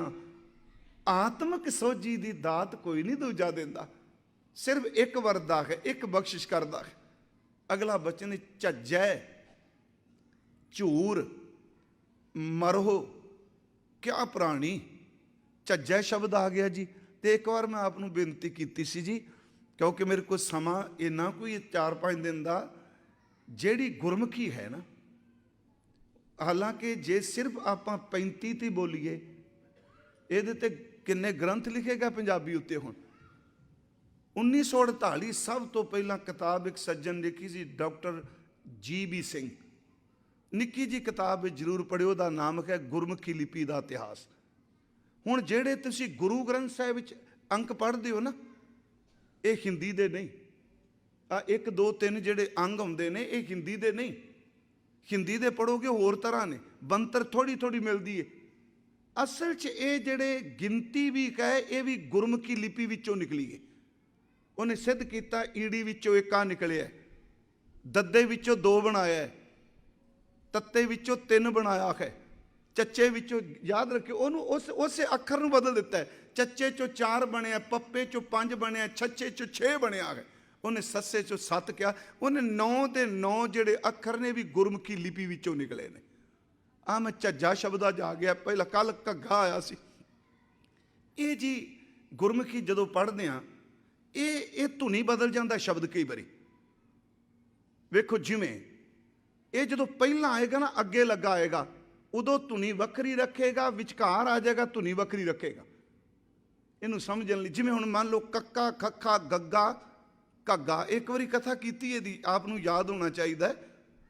ਜਦੋਂ ਤੁਸੀਂ ਕਵਰਗ ਚਵਰਗ ਤਵਰਗ ਟਵਰਗ ਪਵਰਗ ਪੜ੍ਹੋਗੇ, ਹਰ ਚੌਥਾ ਅੱਖਰ ਓਨੀ ਦੇਰ ਤੱਕ ਬੋਲਿਆ ਹੀ ਨਹੀਂ ਜਾਂਦਾ ਜਿੰਨੀ ਦੇਰ ਤੱਕ ਪਹਿਲਾ ਤੇ ਤੀਜਾ ਦੋਨੇ ਇਕੱਠੇ ਨਾ ਹੋਣ। ਇਹ ਸਿਰਫ ਗੁਰਮੁਖੀ ਵਿੱਚ ਹੈ। ਦੇਵਨਾਗਰੀ 'ਚ ਕਿਤੇ ਕਿਤੇ ਝਲਕ ਮਿਲਦੀ। ਇਹਨੂੰ ਸੁਣੋ, ਆਹ ਪੜ੍ਹਦੇ ਹੋ ਕੱਕਾ ਖੱਖਾ ਗੱਗਾ। ਪਹਿਲਾ ਕੱਕਾ ਹੈ ਨਾ ਤੇ ਤੀਜਾ ਗੱਗਾ, ਚੌਥਾ ਅੱਖਰ ਕੀ ਹੈ? ਘੱਗਾ। ਹੁਣ ਘੱਗਾ ਓਨੀ ਦੇਰ ਤੱਕ ਨਹੀਂ ਬਣਦਾ ਜਿੰਨਾ ਕੱਕੇ ਤੇ ਗੱਗੇ ਦੀ ਸਾਊਂਡ ਨਹੀਂ ਮਿਲਦੀ। ਤੁਸੀਂ ਘੱਗਾ ਬੋਲ ਕੇ ਵੇਖੋ, ਪਹਿਲਾਂ ਕੱਕਾ ਥੋੜਾ ਜਿਹਾ ਬੋਲਿਆ ਜਾਏਗਾ, ਫਿਰ ਗੱਗਾ ਬੋਲਿਆ ਜਾਏਗਾ। ਕੱਕਾ ਤੇ ਗੱਗਾ ਇਕੱਠਾ ਹੋਣਗੇ ਤਾਂ ਘੱਗਾ ਬਣੇਗਾ। ਜਦੋਂ ਇਹ ਘੱਗਾ ਅੱਗੇ ਆਏਗਾ ਉਦੋਂ ਸੱਚੀ ਮੁੱਚੀ ਘੱਗੇ ਦੇ ਸਰੂਪ ਰੱਖੇਗਾ, ਤੇ ਜਦੋਂ ਕਿਤੇ ਵਿਚਕਾਰ ਆ ਜਾਏਗਾ ਕਈ ਵਾਰੀ ਗੱਗੇ ਦੀ ਸਾਊਂਡ ਯਾਦ ਹੀ ਕਰ ਜਾਏਗਾ। ਇਹਨੂੰ ਫਿਰ ਸੁਣਿਓ ਮੇਰੀ ਬੇਨਤੀ ਨੂੰ। ਚਲੋ ਗੱਲ 35 ਦੀ ਚੱਲੀ, ਝੱਜਾ ਆ ਗਿਆ ਨਾ। ਕੱਕਾ ਖੱਖਾ ਗੱਗਾ, ਕੱਕਾ ਤੇ ਗੱਗਾ ਇਕੱਠੇ ਕਰੋ ਤੇ ਚੌਥਾ ਸਾਊਂਡ ਜਨਮ ਲਏਗਾ ਘੱਗਾ। ਅੱਜ ਹੈ ਝੱਜਾ, ਚੱਚਾ ਛੱਛਾ ਜੱਜਾ। ਚੱਚੇ ਤੇ ਜੱਜੇ ਨੂੰ ਅਸੀਂ ਮਿਲਾ ਕੇ ਚੌਥਾ ਅੱਖਰ ਪੜਿਆ ਝੱਜਾ। ਪਹਿਲਾਂ ਚੱਚੇ ਨੇ ਸਾਊਂਡ ਦਿੱਤੀ, ਨਾਲ ਜੱਜਾ ਮਿਲ ਗਿਆ ਤੇ ਝੱਜਾ ਬਣ ਗਿਆ। ਇਸੇ ਤਰ੍ਹਾਂ ਹੁਣ ਇਸ ਤੋਂ ਅੱਗੇ ਆਉਂਦਾ ਟੈਂਕਾ। ਵਾਹਿਗੁਰੂ ਜੀ ਤੁਸੀਂ ਸਾਰੇ ਬੈਠੇ ਹੋ, ਪਰ ਗੁਰਮੁਖੀ ਲਿਪੀ ਜਾਣਨ ਵਾਲਿਓ, ਅਸੀਂ ਟੈਂਕਾ ਇਸ ਕਰਕੇ ਬੋਲਨੇ ਆ ਵੀ ਕਿਤੇ ਦੂਜੀ ਸ਼ਬਦਾਵਲੀ ਅਸ਼ਲੀਲਤਾ ਵੱਲ ਜਾਂਦੀ ਏ, ਪਰ ਉਂਝ ਸਹੀ ਉਚਾਰਨ ਬਿਲਕੁਲ ਟੈਂਕਾ ਨਹੀਂ ਹੈਗਾ। ਜੇ ਠੱਠਾ ਹੈ ਤੇ ਟੈਂਕਾ ਉਚਾਰਨ ਤਾਂ ਜੁੜਦਾ ਹੀ ਨਹੀਂ ਪਿਆ। ਹੁਣ ਵਿਦਵਾਨ ਕਹਿਣ ਲੱਗ ਪਿਆ ਵੀ ਇਸ ਗੱਲ ਨੂੰ ਸਮਝੋ, ਤੁਸੀਂ ਕਿਉਂ ਵਿਗਾੜ ਰਹੇ ਹੋ? ਪਰ ਮੈਂ ਬੋਲਾਂਗਾ ਉਹੀ ਜੋ ਪ੍ਰਚਲਿਤ ਹੈ। ਹੁਣ ਟੈਂਕਾ ਠੱਠਾ ਡੱਡਾ ਤੇ ਢੱਡਾ, ਢੱਡਾ ਤਾਂ ਬਣੇਗਾ, ਪਹਿਲਾਂ ਟੈਂਕਾ ਆਪਣੀ ਸੌਂਡ ਦੇਗਾ ਤੇ ਤੀਜਾ ਡੱਡਾ ਦੇਗਾ ਤਾਂ ਢੱਡਾ ਬਣੇਗਾ। ਇਸੇ ਤਰ੍ਹਾਂ ਜੀ ਤੱਤਾ ਥੱਥਾ ਦੱਦਾ, ਪਹਿਲਾ ਤੱਤਾ ਤੇ ਤੀਸਰਾ ਦੱਦਾ ਦੋਨੋਂ ਸਾਊਂਡ ਦੇਣਗੇ ਤੇ ਚੌਥਾ ਬਣੇਗਾ ਧੱਦਾ। ਧੱਦਾ ਤਾਂ ਬਣੇਗਾ ਜੇ ਪਹਿਲਾ ਤੱਤਾ ਬੋਲਿਆ ਜਾਏਗਾ। ਇਸੇ ਤਰ੍ਹਾਂ ਪੱਪਾ ਫੱਫਾ ਬੱਬਾ ਤੇ ਚੌਥਾ ਅੱਖਰ ਹੈ ਭੱਬਾ। ਭੱਬਾ ਤਾਂ ਬਣੇਗਾ ਜੇ ਪੱਪਾ ਤੇ ਬੱਬਾ ਮਿਲਾਓਗੇ ਤਾਂ। ਯਾਦ ਰੱਖਿਓ, ਜਦੋਂ ਇਹ ਭੱਬਾ ਅੱਗੇ ਲੱਗੇਗਾ ਉਦੋਂ ਉਹ ਜ਼ਿਆਦਾ ਉਚਾਰਨ ਹੋਰ ਤਰ੍ਹਾਂ ਦੇਗਾ, ਤੇ ਜਦੋਂ ਇਹ ਸ਼ਬਦ ਵਿੱਚ ਆ ਜਾਏਗਾ ਉਦੋਂ ਹੁਣ ਉਹ ਉਚਾਰਨ ਬਦਲ ਜਾਏਗਾ ਉਹਦਾ। ਇੱਥੇ ਜਿਹੜਾ ਸ਼ਬਦ ਆਇਆ ਜੀ ਝੱਜਾ, ਇਹ ਦੋ ਅੱਖਰਾਂ ਨਾਲ ਬਣਿਆ, ਚੱਚੇ ਤੇ ਜੱਜੇ ਦੀ ਸੌਂਡ ਮਿਲੀ, ਇਹ ਬਣਿਆ ਝੱਜਾ। ਮਹਾਰਾਜ ਕਹਿੰਦੇ ਝੱਜੈ ਝੂਰ ਮਰੋ ਕਿਆ ਪ੍ਰਾਣੀ। ਝੂਰ ਦਾ ਅਰਥ ਆਪਾਂ ਸਮਝਨੇ ਨਾ, ਉਹ ਪੰਜਾਬ ਵਾਲਾ ਨਹੀਂ ਕਰਨਾ ਜੀ, ਉਹ ਦੋ ਅਰਥ ਨੇ ਜੀ। ਵਾਹਿਗੁਰੂ ਮੈਂ ਕਿਸੇ ਜਾਤ ਨਾਲ ਇੱਕ ਝੂਰ ਸ਼ਬਦ ਵਰਤਨੇ ਨਾ, ਜਿਹੜੇ ਭਾਂਡੇ ਮਾਂਜਦੇ ਸਨ। ਚਲੋ ਪੁਰਾਣੀ ਗੱਲ ਹੈ, ਸਿੱਖੀ 'ਚ ਨਹੀਂ ਸ਼ਬਦ ਹੈ, ਪਰ ਇੱਥੇ ਇਹ ਝੂਰ ਦਾ ਅਰਥ ਹੈ ਝੁਰਨਾ। ਝੁਰਨਾ ਦਾ ਅਰਥ ਹੈ, ਝੁਰਨਾ ਦਾ ਅਰਥ ਚਿੰਤਾ ਨਾਲ ਨਾ ਜੋੜੀਏ। ਆਮ ਤੌਰ 'ਤੇ ਦੇ ਅਰਥ ਕੀਤੇ ਜੀ ਚਿੰਤਾ ਕਰਨੀ। ਝੁਰਨ ਦਾ ਅਰਥ ਹੁੰਦਾ ਹੈ ਆਪਣੇ ਅੰਦਰ ਦੇ ਦੁੱਖ ਨੂੰ ਕਿਸੇ ਨਾਲ ਜਾ ਕੇ ਸ਼ੇਅਰ ਕਰਨਾ। ਹਾਏ ਆ ਕੁਝ ਹੋ ਗਿਆ, ਉਹ ਝੁਰਨਾ ਹੁੰਦਾ ਹੈ। ਇਹ ਧੈਂਦੀ ਕਲਾ ਦਾ ਪ੍ਰਤੀਕ ਵੀ ਹੈ। ਮਹਾਰਾਜ ਕਹਿੰਦੇ ਆ ਝੱਜੈ ਝੂਰ ਮਰੋ ਕਿਆ ਪ੍ਰਾਣੀ। ਹੇ ਪ੍ਰਾਣਾਂ ਦੇ ਸਹਾਰੇ ਚੱਲਣ ਵਾਲਿਆ ਬੰਦਿਆ, ਕਿਉਂ ਝੂਰੀ ਜਾਣਾ, ਮੇਰੀ ਰੋਟੀ ਦਾ ਕੀ ਬਣੇਗਾ? ਕਿਉਂ ਝੂਰੀ ਜਾਣਾ, ਮੇਰੇ ਕੀ ਬਣੇਗਾ? ਝੱਜੈ ਝੂਰ ਮਰੋ ਕਿਆ ਪ੍ਰਾਣੀ। ਜੋ ਕੁਛ ਦੇਣਾ, ਜੋ ਕੁਛ ਦੇਣਾ, ਜੋ ਕੁਝ ਮਿਲਣਾ ਹੈ ਉਹਨੇ ਦੇਣਾ ਹੈ। ਅਗਲੀ ਤੁਕ ਚੇਤੇ ਰੱਖਿਓ, ਇਹਨੂੰ ਸੋ ਨਹੀਂ ਪੜਨਾ, ਔਂਕੜ ਲੱਗਾ ਹੋਣਾ। ਸੋ ਹੁਣ ਸੋ ਤੇ ਸੋ ਦੋਨਾਂ 'ਚ ਫਰਕ ਹੈ ਨਾ। ਤਕਰੀਬਨ 99% ਇਹ ਮੰਗਲ ਸੋ ਕਹੋ ਟਲ ਗੁਰ ਸੇਵੀ ਹੈ, ਉੱਥੇ ਸੋ ਹੈ ਹੀ ਨਹੀਂ, ਉੱਥੇ ਸੱਸੇ ਨੂੰ ਔਂਕੜ ਲੱਗੀ, ਸਾਰੇ ਹੋੜਾ ਬੋਲਦੇ ਹੈ। ਸੋ ਕਹੋ ਟਲ ਗੁਰ ਸੇਵੀ ਹੈ। ਹੁਣ ਇੱਥੇ ਹੈ ਝੱਜੈ ਝੂਰ ਮਰੋ ਕਿਆ ਪ੍ਰਾਣੀ। ਇਹ ਬੰਦੇ ਇਹ ਕਿਉਂ ਤੂੰ ਝੁਰ ਝੁਰ ਕੇ ਮਰਨਾ ਪਿਆ? ਜੋ ਕਿਛ, ਜਿਹੜੀ ਚੀਜ਼ ਦੇਣਾ, ਜਿਹੜੀ ਤੈਨੂੰ ਉਹਨੇ ਦੇਣੀ ਹੈ, ਸੋ ਦੇ ਰਹਿਆ। ਈੜੀ ਨਹੀਂ ਬਣ ਦੇਣੀ ਇਹਦੀ, ਯਾਦ ਰੱਖਿਓ। ਸਾਚੇ ਸਾਹਿਬਾ ਕਿਆ ਨਹੀਂ ਘਰ ਤੇਰਾ, ਘਰ ਤਾਂ ਤੇਰਾ ਸਭ ਕਿਛ ਹੈ ਜਿਸ ਦੇਹ ਨਾ। ਉੱਥੇ ਇਹਨੂੰ ਦੇਹਾ ਵੀ ਨਹੀਂ ਬਣ ਦੇਣਾ, ਈੜੀ ਵੀ ਨਹੀਂ ਬਣ ਦੇਣੀ। ਬੜੀ ਚਲੋ ਕਹਿੰਦੇ ਅਸੀਂ ਵੀ ਬਿਲਕੁਲ ਸ਼ੁੱਧ ਪਾਠ ਸੱਚੀ ਜੇ। ਹੁਣ ਜਿਉਂ-ਜਿਉਂ ਕਥਾ ਕਰਨੇ ਆ ਮੇਰਾ ਮਨ ਕਰਦਾ ਮੈਂ ਦੁਬਾਰਾ ਫਿਰ ਇੱਕ ਸੰਥਿਆ ਲਵਾਂ, ਕੋਈ ਐਸਾ ਮਿਲੇ ਜਿਹੜਾ ਇੱਕ ਇੱਕ ਅੱਖਰ ਦਾ ਬੋਧ ਦੱਸੇ। ਹੁਣ ਦੇ ਤੇ ਦੇਹ ਤਿੰਨਾਂ 'ਚ ਫਰਕ ਹੈ ਜੀ। ਮਹਾਰਾਜ ਕਹਿੰਦੇ ਪ੍ਰਾਣੀ ਤੂੰ ਝੂਰ ਨਾ, ਜੋ ਕੁਛ ਦੇਣਾ ਸੋ ਦੇ ਰਹਿਆ। ਜੋ ਕੁਝ ਤੇਰੇ ਮੱਥੇ 'ਚ ਲਿਖਿਆ ਉਹ ਦੇਂਦਾ ਪਿਆ, ਕਿਉਂ ਝੂਰਨਾ ਪਿਆ? ਜਿੱਥੇ ਤੈਨੂੰ ਰੱਖਣਾ ਸੀ ਉਹਨੇ ਤੈਨੂੰ ਦਿੱਤਾ ਹੋਇਆ ਹੈ। ਮਹਾਰਾਜ ਸਮਝਾਉਂਦੇ ਆ ਤੂੰ ਝੁਰ ਨਾ। ਮਹਾਰਾਜ ਕਹਿੰਦੇ ਅਗਲੀ ਗੱਲ ਦੇ ਕੇ ਵੇਖੈ। ਗੁਰਮੁਖੋ ਤੁਸੀਂ ਲੰਗਰ ਵਰਤਾਉਂਦੇ ਹੋ, ਤੁਸੀਂ ਵੇਖਦੇ ਹੋ ਵੀ ਇਸ ਪੰਗਤ ਸਭ ਨੂੰ ਚੀਜ਼ ਮਿਲ ਗਈ। ਇਸ ਤਰ੍ਹਾਂ ਨਾ ਜੀ ਕਈ ਥਾਵਾਂ ਤੇ ਮੈਂ ਇੱਕ ਦਿਨ ਤੁਹਾਨੂੰ ਇਹਨੂੰ ਹੱਸਦਾ ਸੀ ਵੀ ਇੱਕ ਮਹਾਂਪੁਰਖ ਹੋਏ ਬਾਬਾ ਰਣਜੀਤ ਸਿੰਘ ਜੀ ਭੋਗਪੁਰ ਵਾਲੇ, ਫਗਵਾੜੇ ਨੇੜੇ ਸਨ, ਸ਼ਾਇਦ ਤੁਸੀਂ ਜਾਣਦੇ ਹੋਵੋਗੇ। ਉਹਨਾਂ ਨੂੰ ਮਾਲਿਸ਼ ਕਾਫੀ ਹੁੰਦੀ ਸੀ। ਹੁਣ ਇਹ ਨਾ ਕੋਈ ਕਹਿਣ ਲੱਗ ਪਿਆ ਤਾਂ ਪਖੰਡ ਸੀ ਜੀ, ਉਹ ਆਪਣੀ ਪੈਲੀ 'ਚ ਹੀ ਰਹਿੰਦੇ ਸਨ। ਤੇ ਉੱਥੇ ਮੈਨੂੰ ਸਿੰਘ ਦੱਸਦੇ ਉਹ ਲੰਗਰ ਵਰਤਾਉਣ ਲੱਗਿਆ, ਜਿੰਨੇ ਵਰਤਾਵੇ ਹੁੰਦੇ ਪਹਿਲੇ ਕਹਿੰਦੇ ਸਾਰੇ ਸੱਦੋ। ਉਹਨੂੰ ਕਹਿੰਦੇ ਇੱਥੇ ਕੋਠੜੀ 'ਚ ਪੈ ਕੇ ਤੁਹਾਨੂੰ ਰੱਜ ਕੇ ਖਾ ਲਓ। ਪਹਿਲਾਂ ਉਹ ਰੱਜ ਕੇ ਪ੍ਰਸ਼ਾਦਾ ਛਕਾਉਣਾ। ਉਹ ਨਾਲ ਹੱਸ ਕੇ ਕਹਿੰਦੇ ਸਨ ਪਚਣਾ ਕੋਈ ਨਹੀਂ, ਨਾ ਧਿਆਨ ਰਹਿਣਾ ਕਿਤੇ ਜਲੇਬੀਆਂ ਨਾ ਮੁੱਕ ਜਾਣ। ਉਹ ਸੱਚੀ ਮੁੱਚੀ ਵਰਤਾਵੇ ਨੂੰ ਪਹਿਲਾਂ ਛਕਵਾਉਂਦੇ ਸਨ ਵੀ ਤੇਰੀ ਨਜ਼ਰ ਤੇਰਾ ਫੁਰਨਾ ਛਕਣ ਵਾਲੇ ਤੇ ਅਸਰ ਨਾ ਕਰੇ, ਬਿਲਕੁਲ ਸੰਤੁਸ਼ਟ ਜਾ ਹੋ ਜਾ। ਹੁਣ ਆਹ ਜਿਹੜਾ ਸ਼ਬਦ ਹੈ ਦੇ ਵੇਖੈ, ਉਹ ਰਿਜ਼ਕ ਦਿੰਦਾ ਹੈ ਤੇ ਦੇਣ ਤੋਂ ਬਾਅਦ ਆਪਣੀ ਰਚੀ ਸ੍ਰਿਸ਼ਟੀ ਵਿੱਚ ਵੇਖਦਾ ਪਿਆ ਕੋਈ ਖਾਲੀ ਤਾਂ ਨਹੀਂ ਰਹਿ ਗਿਆ ਜਿਹਨੂੰ ਨਹੀਂ ਮਿਲਿਆ। ਦੇ ਵੇਖੈ ਦਾ ਅਰਥ ਹੁੰਦਾ ਸੰਭਾਲਣਾ। ਉਹ ਦਿੰਦਾ ਫਿਰ ਵੇਖਦਾ। ਦੇ ਵੇਖੈ ਹੁਕਮ ਚਲਾਏ, ਪਰ ਜਿਹਨੂੰ ਨਹੀਂ ਮਿਲਦਾ ਉਹਦਾ ਹੁਕਮ ਚੱਲਦਾ ਵੀ ਨਹੀਂ ਇਹਨੂੰ ਰੋਟੀ ਜ਼ਰੂਰ ਮਿਲੇਗੀ। ਦੇ ਵੇਖੈ ਹੁਕਮ ਚਲਾਏ, ਜਿਉਂ ਜੀਆਂ ਕਾ ਰਿਜ਼ਕ ਪਿਆ। ਜਿਵੇਂ ਉਹਦਾ ਰਿਜ਼ਕ ਪਿਆ, ਜਿਵੇਂ ਸਾਡਾ ਤੁਹਾਡਾ ਰਿਜ਼ਕ ਲਿਖਿਆ, ਫਿਰ ਇਹਨੂੰ ਸੁਣਿਓ, ਬਰਾਬਰਤਾ ਨਹੀਂ ਕਦੀ ਰਿਜ਼ਕ ਵਿੱਚ ਹੋਣੀ। ਹੁਣ ਜਿਹੜਾ ਅਸੀਂ ਸਾਰੇ ਜ਼ੋਰ ਲਾਉਂਦੇ ਪਏ, ਸਾਰੀ ਦੁਨੀਆ ਲਾਉਂਦੀ ਪਈ, ਪਤਾ ਨਹੀਂ ਇਹਨਾਂ ਮੁਲਕਾਂ 'ਚ ਮੈਨੂੰ ਪਤਾ ਨਹੀਂ ਇਹਨਾਂ, ਉੱਥੇ ਜਿਹੜਾ ਹੀ ਉੱਠਦਾ ਉਹ ਸਿਰ ਬ੍ਰਹਮਾ ਦਾ ਪਿਓ ਹੀ ਬਣਦਾ। ਜਿੱਦਣ ਮੈਨੂੰ ਵਿਸ਼ਨੂੰ ਦਾ, ਜਿੱਦਣ ਮੈਂ ਆ ਗਿਆ ਮੈਂ ਸਾਰੀ ਭੁੱਖ ਕੱਟ ਦੇਣੀ ਹੈ। ਗੁਰੂ ਰਾਮਦਾਸ ਕਹਿੰਦਾ ਝੂਠਿਆ, ਇਹ ਰੱਬ ਦਾ ਰਚਿਆ ਕੌਤਕ ਏ, ਉਹਦੀ ਰਚਨਾ ਵਿੱਚ ਮੰਗਤੇ ਵੀ ਰਹਿਣਗੇ, ਉਹਦੀ ਰਚਨਾ ਵਿੱਚ ਦਾਨੀ ਵੀ ਰਹਿਣਗੇ। ਇੱਕ ਦਾਤੇ ਇੱਕ ਭਿਖਾਰੀ ਜੀ ਸਭ ਤੇਰੇ। ਚੋਜ ਨੂੰ ਕੌਣ ਚੇਂਜ ਕਰ ਸਕਦਾ? ਵੀ ਚੋਜ ਸ਼ਬਦ ਵੀ ਬੜੇ ਕਮਾਲ ਦਾ। ਚਲੋ ਫਿਰ ਕਿਸੇ ਦਿਨ ਮੌਕਾ ਮਿਲਿਆ, ਚੋਜ ਲਫ਼ਜ਼ ਕੀ ਹੈ। ਇੱਕ ਦਾਤੇ ਇੱਕ ਭਿਖਾਰੀ ਸੀ, ਸਭ ਤੇਰੇ ਚੋਜ ਵਿਡਾਣਾ। ਮਹਾਰਾਜ ਕਹਿੰਦੇ ਨਿਰਦਨ ਸਰਦਨ ਦੋਨੋਂ ਭਾਈ, ਪ੍ਰਭ ਕੀ ਕਲਾ ਨਾ ਮਿੱਟੀ ਜਾਈ। ਇੱਕ ਮਾਂ ਦੇ ਢਿੱਡੋਂ ਜੰਮਿਆ, ਰੋਟੀ ਇੱਕੋ ਜੀ ਥੋੜਾ ਸਾਰਿਆਂ ਕੋਲ। ਮਹਾਰਾਜ ਕਹਿੰਦੇ ਜਿਹਨੂੰ ਜਿਹਨੂੰ ਰਿਜ਼ਕ ਦੇਣਾ, ਐਵੇਂ ਕਮਲ ਨਾਲ ਕੁੱਟੀ ਜਾਓ, ਆਪ ਹੀ ਦੇਈ ਜਾਂਦਾ। ਫਿਰ ਦੇਣ ਤੋਂ ਬਾਅਦ ਝੱਜੈ ਝੂਰ ਮਰੋ ਕਿਆ ਪ੍ਰਾਣੀ, ਜੋ ਕਿਛ ਦੇਣਾ ਸੋ ਦੇ ਰਿਹਾ। ਦੇ ਦੇ ਵੇਖੈ ਹੁਕਮ ਚਲਾਏ, ਜਿਉਂ ਜੀਆਂ ਕਾ ਰਿਜ਼ਕ ਪਿਆ। ਸੈਲ ਪੱਥਰ ਮੈਂ ਜੰਤ ਉਪਾਏ, ਤਾਂ ਕਾ ਰਿਜ਼ਕ ਆਗੈ ਕਰ ਧਰਿਆ। ਭਗਤ ਧੰਨਾ ਜੀ ਦਾ ਸ਼ਬਦ ਜੀ। ਚਲੋ ਸ਼ਬਦ ਮੈਂ ਪੜ੍ਹ ਦੇਣਾ, ਅਰਥ ਜ਼ਿਆਦਾ। ਤਿੰਨ ਬਚਨ ਨੇ ਵਿੱਚ। ਰੇ ਚਿਤ ਚੇਤਸ ਕੀਨੀ ਦਇਆਲ ਦਮੋਦਰ, ਬਿਬੈ ਨ ਜਾਣਸ ਕੋਈ, ਜੇ ਧਾਮੈ ਬ੍ਰਹਮੰਡ ਖੰਡ ਕੋ ਕਰਤਾ ਕਰੇ ਸੋ ਹੋਈ। ਕਿੰਨਾ ਕੁ ਭਟਕ ਲਾਂਗਾ, ਕਿੱਥੇ ਜਾਏਗਾ, ਜੋ ਕਰਤੇ ਨੇ ਲਿਖੇ। ਉੱਥੇ ਬਚਨ ਹੈ ਜਨਨੀ ਕੇਰੇ ਉਦਰ ਉਦਕ ਮੈਂ ਪਿੰਡ ਕੀਆ 10 ਦੁਆਰਾ। ਵੇਖੋ ਭਗਤ ਜੀ ਦੀ ਹਲ ਵਾਹਣ ਵਾਲਾ ਮਹਾਂਪੁਰਖ, ਤੇ ਅੱਜ ਤੀਕਰਾਂ ਭਗਤ ਜੀ ਦੇ ਕਈ ਸੈਂਕੜੇ ਬਿੱਗੇ ਜ਼ਮੀਨ ਉਹਨਾਂ ਦੇ ਨਾਂ ਤੇ ਬੋਲਦੀ। ਸ਼ਾਇਦ ਭਾਈ ਸਾਹਿਬ ਗਏ ਹੋਣ ਕਿ ਨਾ ਉੱਥੇ ਕੀਰਤਨ ਕਰਨ ਰਾਜਸਥਾਨ। ਦਾਸ ਉੱਥੇ ਗਿਆ, ਇੱਕ ਰਾਤ ਵੀ ਰਹਿ ਕੇ ਆਇਆ। ਭਗਤ ਜੀ ਦੇ ਖੇਤਾਂ 'ਚ ਗੁਰਦੁਆਰਾ ਬਣਿਆ ਹੈ ਜੀ, ਖੂਹ ਵੀ ਹੈ ਉਹ। ਹੁਣ ਉਹ ਬਚਨ ਕਰਦੇ ਆ ਵੀ ਜਨਮ ਤੋਂ ਬਾਅਦ ਤੂੰ ਕਲਪੀ ਜਾਣਾ। ਪਰ ਮਹਾਰਾਜ ਕਹਿੰਦੇ ਜਿੱਦਣ ਮਾਂ ਦੇ ਪੇਟ ਦੇ ਪਾਣੀ 'ਚ 9 ਮਹੀਨਿਆਂ 'ਚ ਤੇਰੀ ਬੋਡੀ ਪੂਰੀ ਤਿਆਰ ਕਰਦਾ ਸੀ, ਉਦਣ ਤੈਨੂੰ ਰੋਟੀ ਕਿਹਨੇ ਦਿੱਤੀ ਸੀ? ਜਨਨੀ ਕੇਰੇ ਉਦਰ ਉਦਕ ਮੈਂ। ਉਦਕ ਦਾ ਸ਼ਬਦੀ ਅਰਥ ਹੈ ਪਾਣੀ, ਮਾਂ ਦੇ ਢਿੱਡ ਦਾ ਪਾਣੀ। ਜਨਨੀ ਕੇਰੇ ਉਦਰ ਉਦਕ ਮੈਂ ਪਿੰਡ ਕੀਆ 10 ਦੁਆਰਾ, ਦੇ ਆਹਾਰ ਅਗਨ ਮੈਂ ਰਾਖੈ, ਐਸਾ ਖਸਮ ਹਮਾਰਾ, ਝੱਜੈ ਝੂਰ ਮਰੋ ਕਿਆ ਪ੍ਰਾਣੀ। ਐਸਾ ਖਸਮ ਹਮਾਰਾ। ਅਗਲਾ ਬਚਨ ਕੁੰਮੀ ਜਲ ਮੈਂ ਤਨ ਤਿਸ ਬਾਹਰ, ਕੱਛੂ ਕੁੰਮੀ ਪਾਣੀ 'ਚ ਆਂਡੇ ਉਹਦੇ ਬਾਹਰ ਨੇ, ਪੰਖ ਖੀਰ ਤੇ ਨਾਹੀ। ਕੱਚੀ ਕੁੰਮੀ ਨੂੰ ਕਿਹੜੇ ਰੱਬ ਨੇ ਸਥਾਨ ਲਾਏ ਨੇ, ਜਿਹੜੇ ਦੁੱਧ ਪਿਆਣਾ ਉਹਨੇ। ਇਹ ਸ਼ਬਦ ਹੈ ਜੀ। ਤੇ ਉਹਨਾਂ ਦੇ ਬੱਚਿਆਂ ਦੇ ਖੰਭ ਵੀ ਕੋਈ ਨਹੀਂ, ਚਿੜੀਆਂ ਦੀ ਕਾਵਾਂ ਤਰ੍ਹਾਂ ਉੱਡ ਪੈਣ। ਪੰਖ ਖੀਰ ਤੇ ਨਾਹੀ, ਪੂਰਨ ਪਰਮਾਨੰਦ ਮਨੋਹਰ, ਸਮਝ ਦੇਖ ਮਨ ਮਾਹੀ।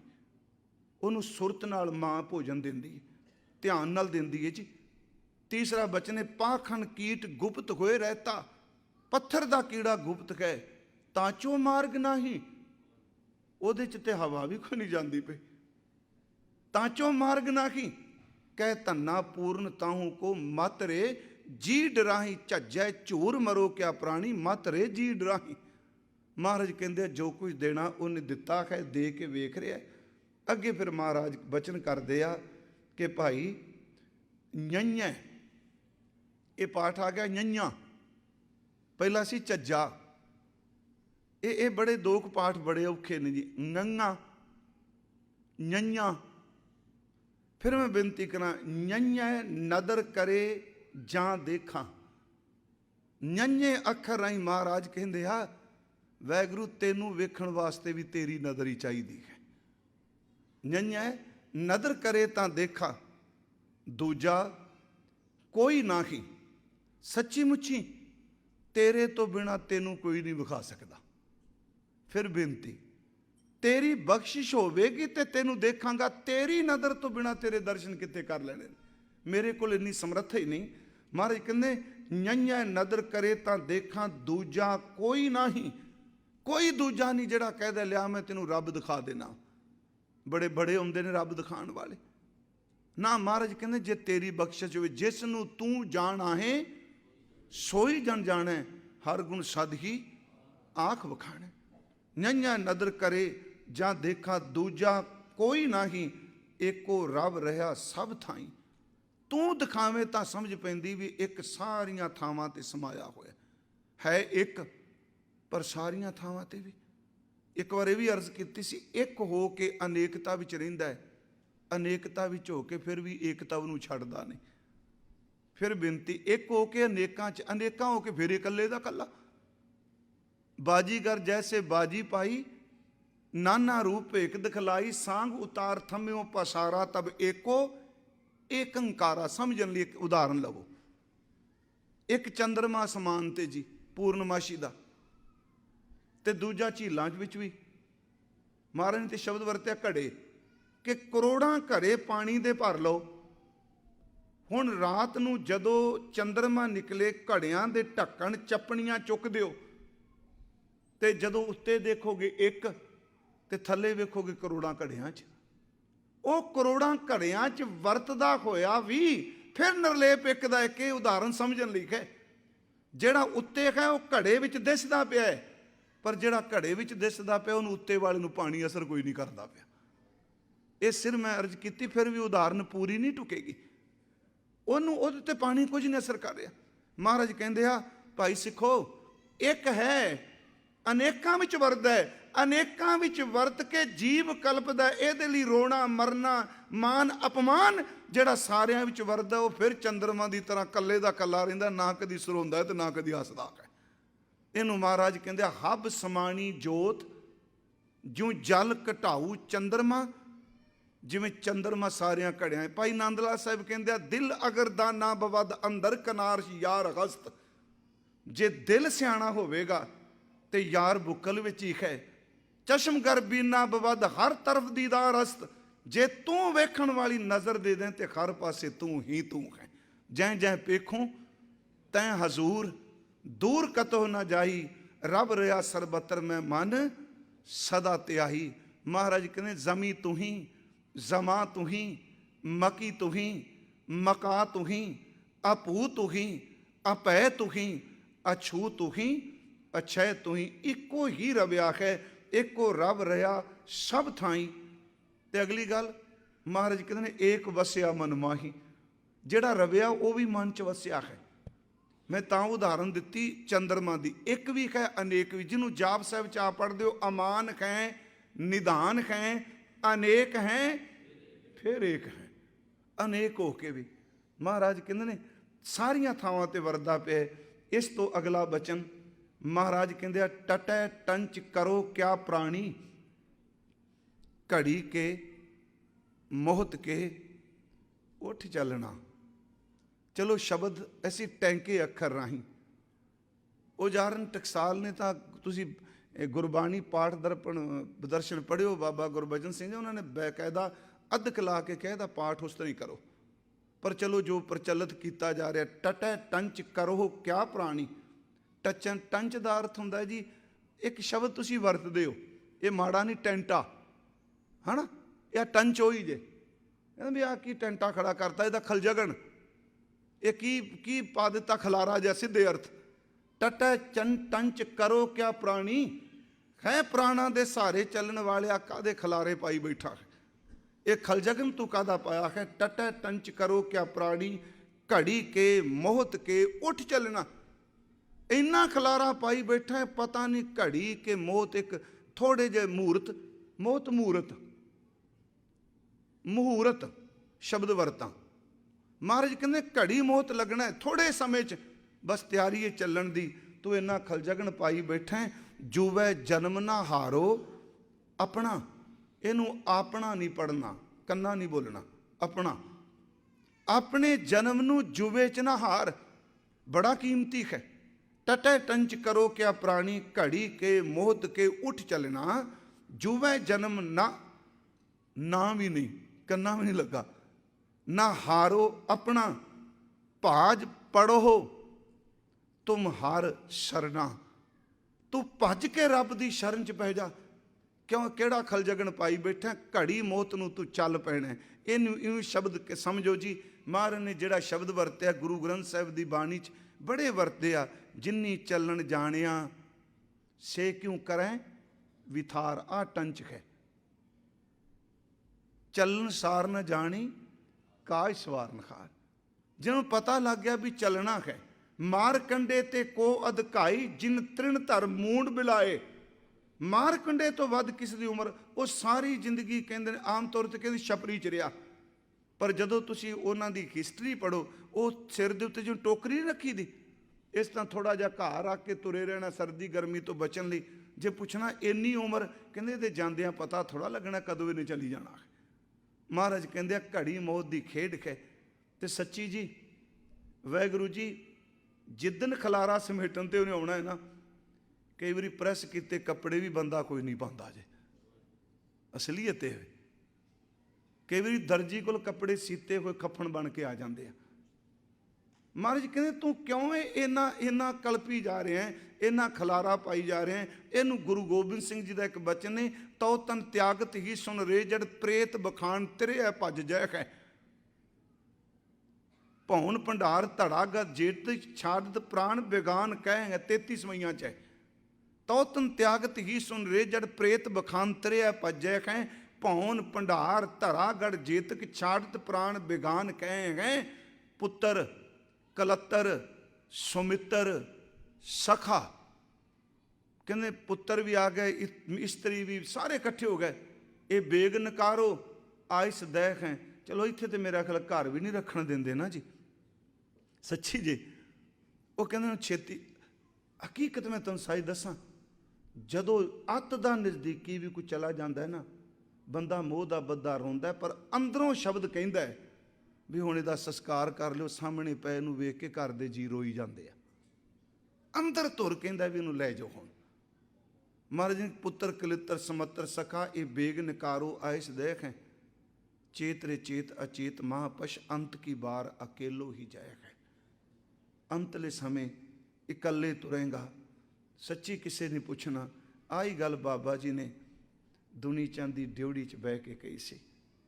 ਸੰਪਰਦਾਇ ਵਿਦਵਾਨ ਕਹਿੰਦੇ ਆ ਵੀ 24 ਪੌੜੀਆਂ ਨੇ ਆਪਣੀਆਂ ਆਸਾ ਦੀ ਵਾਰ ਦੀਆਂ, 15 ਪੌੜੀਆਂ ਦੁਨੀ ਚੰਦ ਦੀ ਡਿਉੜੀ 'ਚ ਕਹੀਆਂ ਨੇ, ਤੇ 9 ਪੌੜੀਆਂ ਬਾਬੇ ਫਰੀਦ ਦੇ ਤਕੀਏ 'ਚ ਕਹੀਆਂ ਨੇ ਆਸਾ ਕੀ ਵਾਰ ਦੀਆਂ।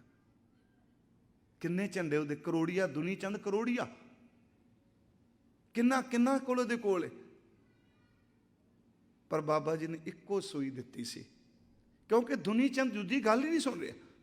ਆਹ ਝੰਡਾ ਮੈਂ ਇੰਨੇ ਸਾਲ ਬਾਅਦ ਲਾਇਆ, ਉਹ ਜਿਵੇਂ ਆਪਾਂ ਇਨਕਮ ਟੈਕਸ ਨਹੀਂ ਕਲੀਅਰ ਕਰਦੇ, ਉਹ ਝੰਡੇ ਲਾਣੇ ਪੈਂਦੇ ਸਨ। ਇੰਨਾ ਲੱਖ ਕਰੋੜਪਤੀ, ਕੋਈ ਲੱਖਪਤੀ ਕਹਿੰਦਾ, ਦੁਨੀ ਚੰਦ ਕਰੋੜੀਆ। ਮਹਾਰਾਜ ਵਾਰ-ਵਾਰ ਕਿਤੇ ਆਸਾ ਦੀ ਵਾਰ ਸੁਣਾਉਣ, ਬਾਣੀ ਉਚਾਰਨ, ਉਹ ਫਿਰ ਘੁੰਮ ਘੰਮ ਕੇ ਉੱਥੇ ਆ ਜਾਏ। ਤੇ ਮੈਨੂੰ ਲੱਗਦਾ ਜਿਹੜੀਆਂ ਪਹਿਲੀਆਂ ਪੌੜੀਆਂ ਨੂੰ ਬੜੀਆਂ ਇਸੇ ਨਾਲ ਸੰਬੰਧਿਤ ਨੇ।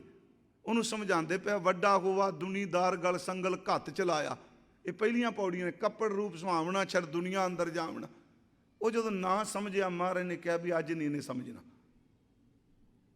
ਕਹਿੰਦੇ ਸੂਈ ਲੈ ਜਾ, ਤੇਰੀ ਬੜੀ ਚੱਲਦੀ ਹੈ ਕਰੋੜੀ, ਅਗਲੇ ਜਾਣ ਆਪਾਂ ਲਵਾਂਗੇ। ਲੈ ਗਿਆ ਘਰ, ਨਾਲੇ ਗੱਲਾਂ ਕਰਿਆ। ਅੱਜ ਬਾਬਾ ਆਇਆ, ਫਕੀਰ ਆਇਆ, ਮੈਂ ਚੁੱਪ ਕਰਾਤਾ। ਬੰਦਾ ਉਵੇਂ 'ਚ ਮਾਰਿਆ। ਕਹਿੰਦਾ ਸੂਈ ਸਾਂਭ ਕੇ ਰੱਖ ਲੈ, ਅਗਲੇ ਜਾਣ ਦੇਣੀ। ਉਹਨੇ ਇੱਕੋ ਗੱਲ ਕਹੀ, ਮੱਥੇ ਤੇ ਹੱਥ ਮਾਰ ਕੇ, ਕਿੰਨੇ ਪਰਦੇ ਮਾਇਆ ਨੇ ਤੇਰੀ ਅੱਖਾਂ ਤੇ ਪਾ ਦਿੱਤੇ। ਆਪਣਾ ਤਾਂ ਸਰੀਰ ਨਹੀਂ ਜਾਣਾ, ਸੂਈਆਂ ਕਾਹਦੀਆਂ ਚੁੱਕੀ ਫਿਰਨਾ, ਜਾਮਣੀ ਭਰੀ ਬੈਠੇ। ਸਵੇਰੇ ਸੂਈ ਲੈ ਕੇ ਆ ਗਿਆ। ਬਾਬਾ ਜੀ ਨੂੰ ਕਹਿੰਦਾ ਇਹ ਸੂਈ ਨਹੀਂ ਅੱਗੇ ਜਾਣੀ। ਗੁਰੂ ਸਾਹਿਬ ਕਹਿੰਦੇ ਕਿਉਂ, ਤੂੰ ਕਰੋੜੀਆਂ? ਕਹਿੰਦਾ ਅੱਗੇ ਤਾਂ ਆ ਨਹੀਂ ਜਾਣਾ। ਤੇ ਮਹਾਰਾਜ ਬਾਂਹ ਪਕੜ ਕੇ ਬਾਹਰ ਲੈ, ਕਹਿੰਦੇ ਆ ਜਿਹੜੇ ਝੰਡੇ ਝੂਲਦੇ ਨਾਲ ਜਾਣਾ। ਮਹਾਰਾਜ ਨੇ ਸੱਚੀ ਮੁੱਚੀ ਯਥਾਰਥ ਗਿਆਨ ਦਿੱਤਾ। ਸਾਡੇ ਇੱਕ ਵਿਦਵਾਨ ਕਹਿੰਦੇ ਹੁੰਦੇ, ਸੂਈ ਦੋ ਹੀ ਕੰਮ ਕਰਦੀ ਏ।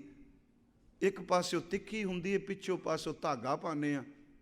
ਤਿੱਖਾ ਪਾਸਾ ਚੁੱਭੇ ਤਾਂ ਬੰਦਾ ਉੱਠ ਪੈਂਦਾ, ਪਿਛਲਾ ਪਾਸਾ ਕੰਮ ਕਰ ਜੇ ਤੇ ਟੁੱਟਾ ਸੀਤਿਆ ਜਾਂਦਾ। ਸੱਚੀ ਮੁੱਚੀ ਗੁਰੂ ਸਾਹਿਬ ਨੇ ਬਖਸ਼ਿਸ਼ ਕੀਤੀ। ਹਜ਼ੂਰ ਸ਼ਬਦ ਵਰਤ ਰਿਹਾ ਕਿ ਆਪਣਾ ਜਨਮ ਨਾ ਜੂਵੈ ਜਨਮ ਨਾ ਹਾਰੋ, ਆਪਣੇ ਜਨਮ ਨੂੰ ਨਾ ਹਾਰ ਜੂਵੇ 'ਚ ਚਲੇ ਜੁਆਰੀ ਦੋਏ ਹੱਥ ਝਾਰ ਨਾ ਬਣ ਜਾਈ। ਤੇ ਸਤਿਗੁਰੂ ਕਹਿੰਦੇ ਆ, ਭਾਜ ਪੜੋ ਤੁਮਹਾਰ ਸ਼ਰਨਾ, ਪ੍ਰਭੂ ਦੀ ਸ਼ਰਨ 'ਚ ਭੱਜ ਕੇ ਪੈ ਜਾ। ਅੰਤਲਾ ਬਚਨ ਅੱਜ ਦੀ ਇਸ ਕਥਾ ਦਾ, ਠੱਠੈ ਠਾਂਡ ਵਰਤੀ ਤਿੰਨ ਅੰਤਰ। ਚਲੋ ਮੈਂ ਪਾਠ ਠਾਂਡ ਕਰ ਦਿੱਤਾ, ਜੇ ਮੈਂ ਠਾੜ ਪਾਠ ਕਰਾਂਗਾ ਅਰਥ ਨਹੀਂ ਹੋਣੇ ਮੇਰੇ ਤੋਂ। ਜੇ ਪਾਠ ਠਾੜ ਕਰਾਂਗਾ ਅਰਥ ਬਦਲ ਜਾਣੇ ਨੇ। ਠੱਠੇ ਅੱਖਰ ਹੀ ਮਹਾਰਾਜ ਕਹਿੰਦੇ ਨੇ। ਠਾਂਡ ਦਾ ਲਫ਼ਜ਼ੀ ਅਰਥ ਹੁੰਦਾ ਖਲੋਣਾ, ਤੇ ਠਾਂਡ ਦਾ ਅਰਥ ਹੁੰਦਾ ਠੰਡ। ਦਰ ਮਾਦੇ ਠਾਡੇ ਖਲੋਣਾ, ਦਰ ਮਾਦੇ ਠਾਡੇ ਦਰਬਾਰ ਤੇਰੇ ਬੂਵੇ। ਠਾਡ ਭਇਓ ਮੈਂ ਜੋਰ ਕਰ ਬਚਨ ਕਹਾ, सिर न्याय। जिवें एक पाठ आप जी करते हो, सिर ऊपर ठाडा गुरसूरा, ठांडा नहीं पढ़ते पर अर्थ कर लग्या तो क्लीयर करना पैना। सिर उत्ते पूरा गुरु खलोता है, पर जो पाठ करते हो कल ताती ठंडा हरनाओ। ये शब्द जिहड़ा ठंडा दा अर्थ ठंड पैनी, ठट्ठे अखर ही महाराज कहंदे आ सारियां थावां ते ठंड वरत गई। सतगुरु बचन वरते किन्हां दे अंदर वरती जी? ठट्ठै ठांड वरती तिन अंतर, उन्हां दे अंदर वरत गई। हर चरनी जिनका चित लागा, जिन्हां दा चित खरी दे चरनां नाल जुड़ गया, परमात्मा नाल जुड़ गया। सच्ची मुच्ची उन्हां दा अंदर बिल्कुल ठंडा हो गया, शांत हो गया। ठंडा ठट्ठै ठांड वरती तिन अंतर, हर चरनी जिनका चित लागा। चित लागा सही जन निस्तरे, जिन्हां दा चित लग गया वो सेवक तर गए जी, इस भव सागर तो तरे। तौ प्रसादी सुख पाया। परमात्मा उन्होंने तेरी किरपा नाल, तेरी बख्शिश नाल इस सुख नूं पाया। इन्नियां कोई बेनतियां प्रवान करियो। इसे दे अर्थ थोड़े जे विस्तार नाल ठड्डा ठाण ठट्ठे अखर दे सी कल नूं वाचांगे। आप दा बहुत बहुत धन्नवाद जी। आप इस वारे काफ़ी गिनती विच भी ते टिका बहुत बनाया होया। आप जी का धन्नवाद। बेअंत भुल्लां होईयां ने जी। वाहिगुरू जी का खालसा, वाहिगुरू जी की। राम कली महला तीजा। आनंद एको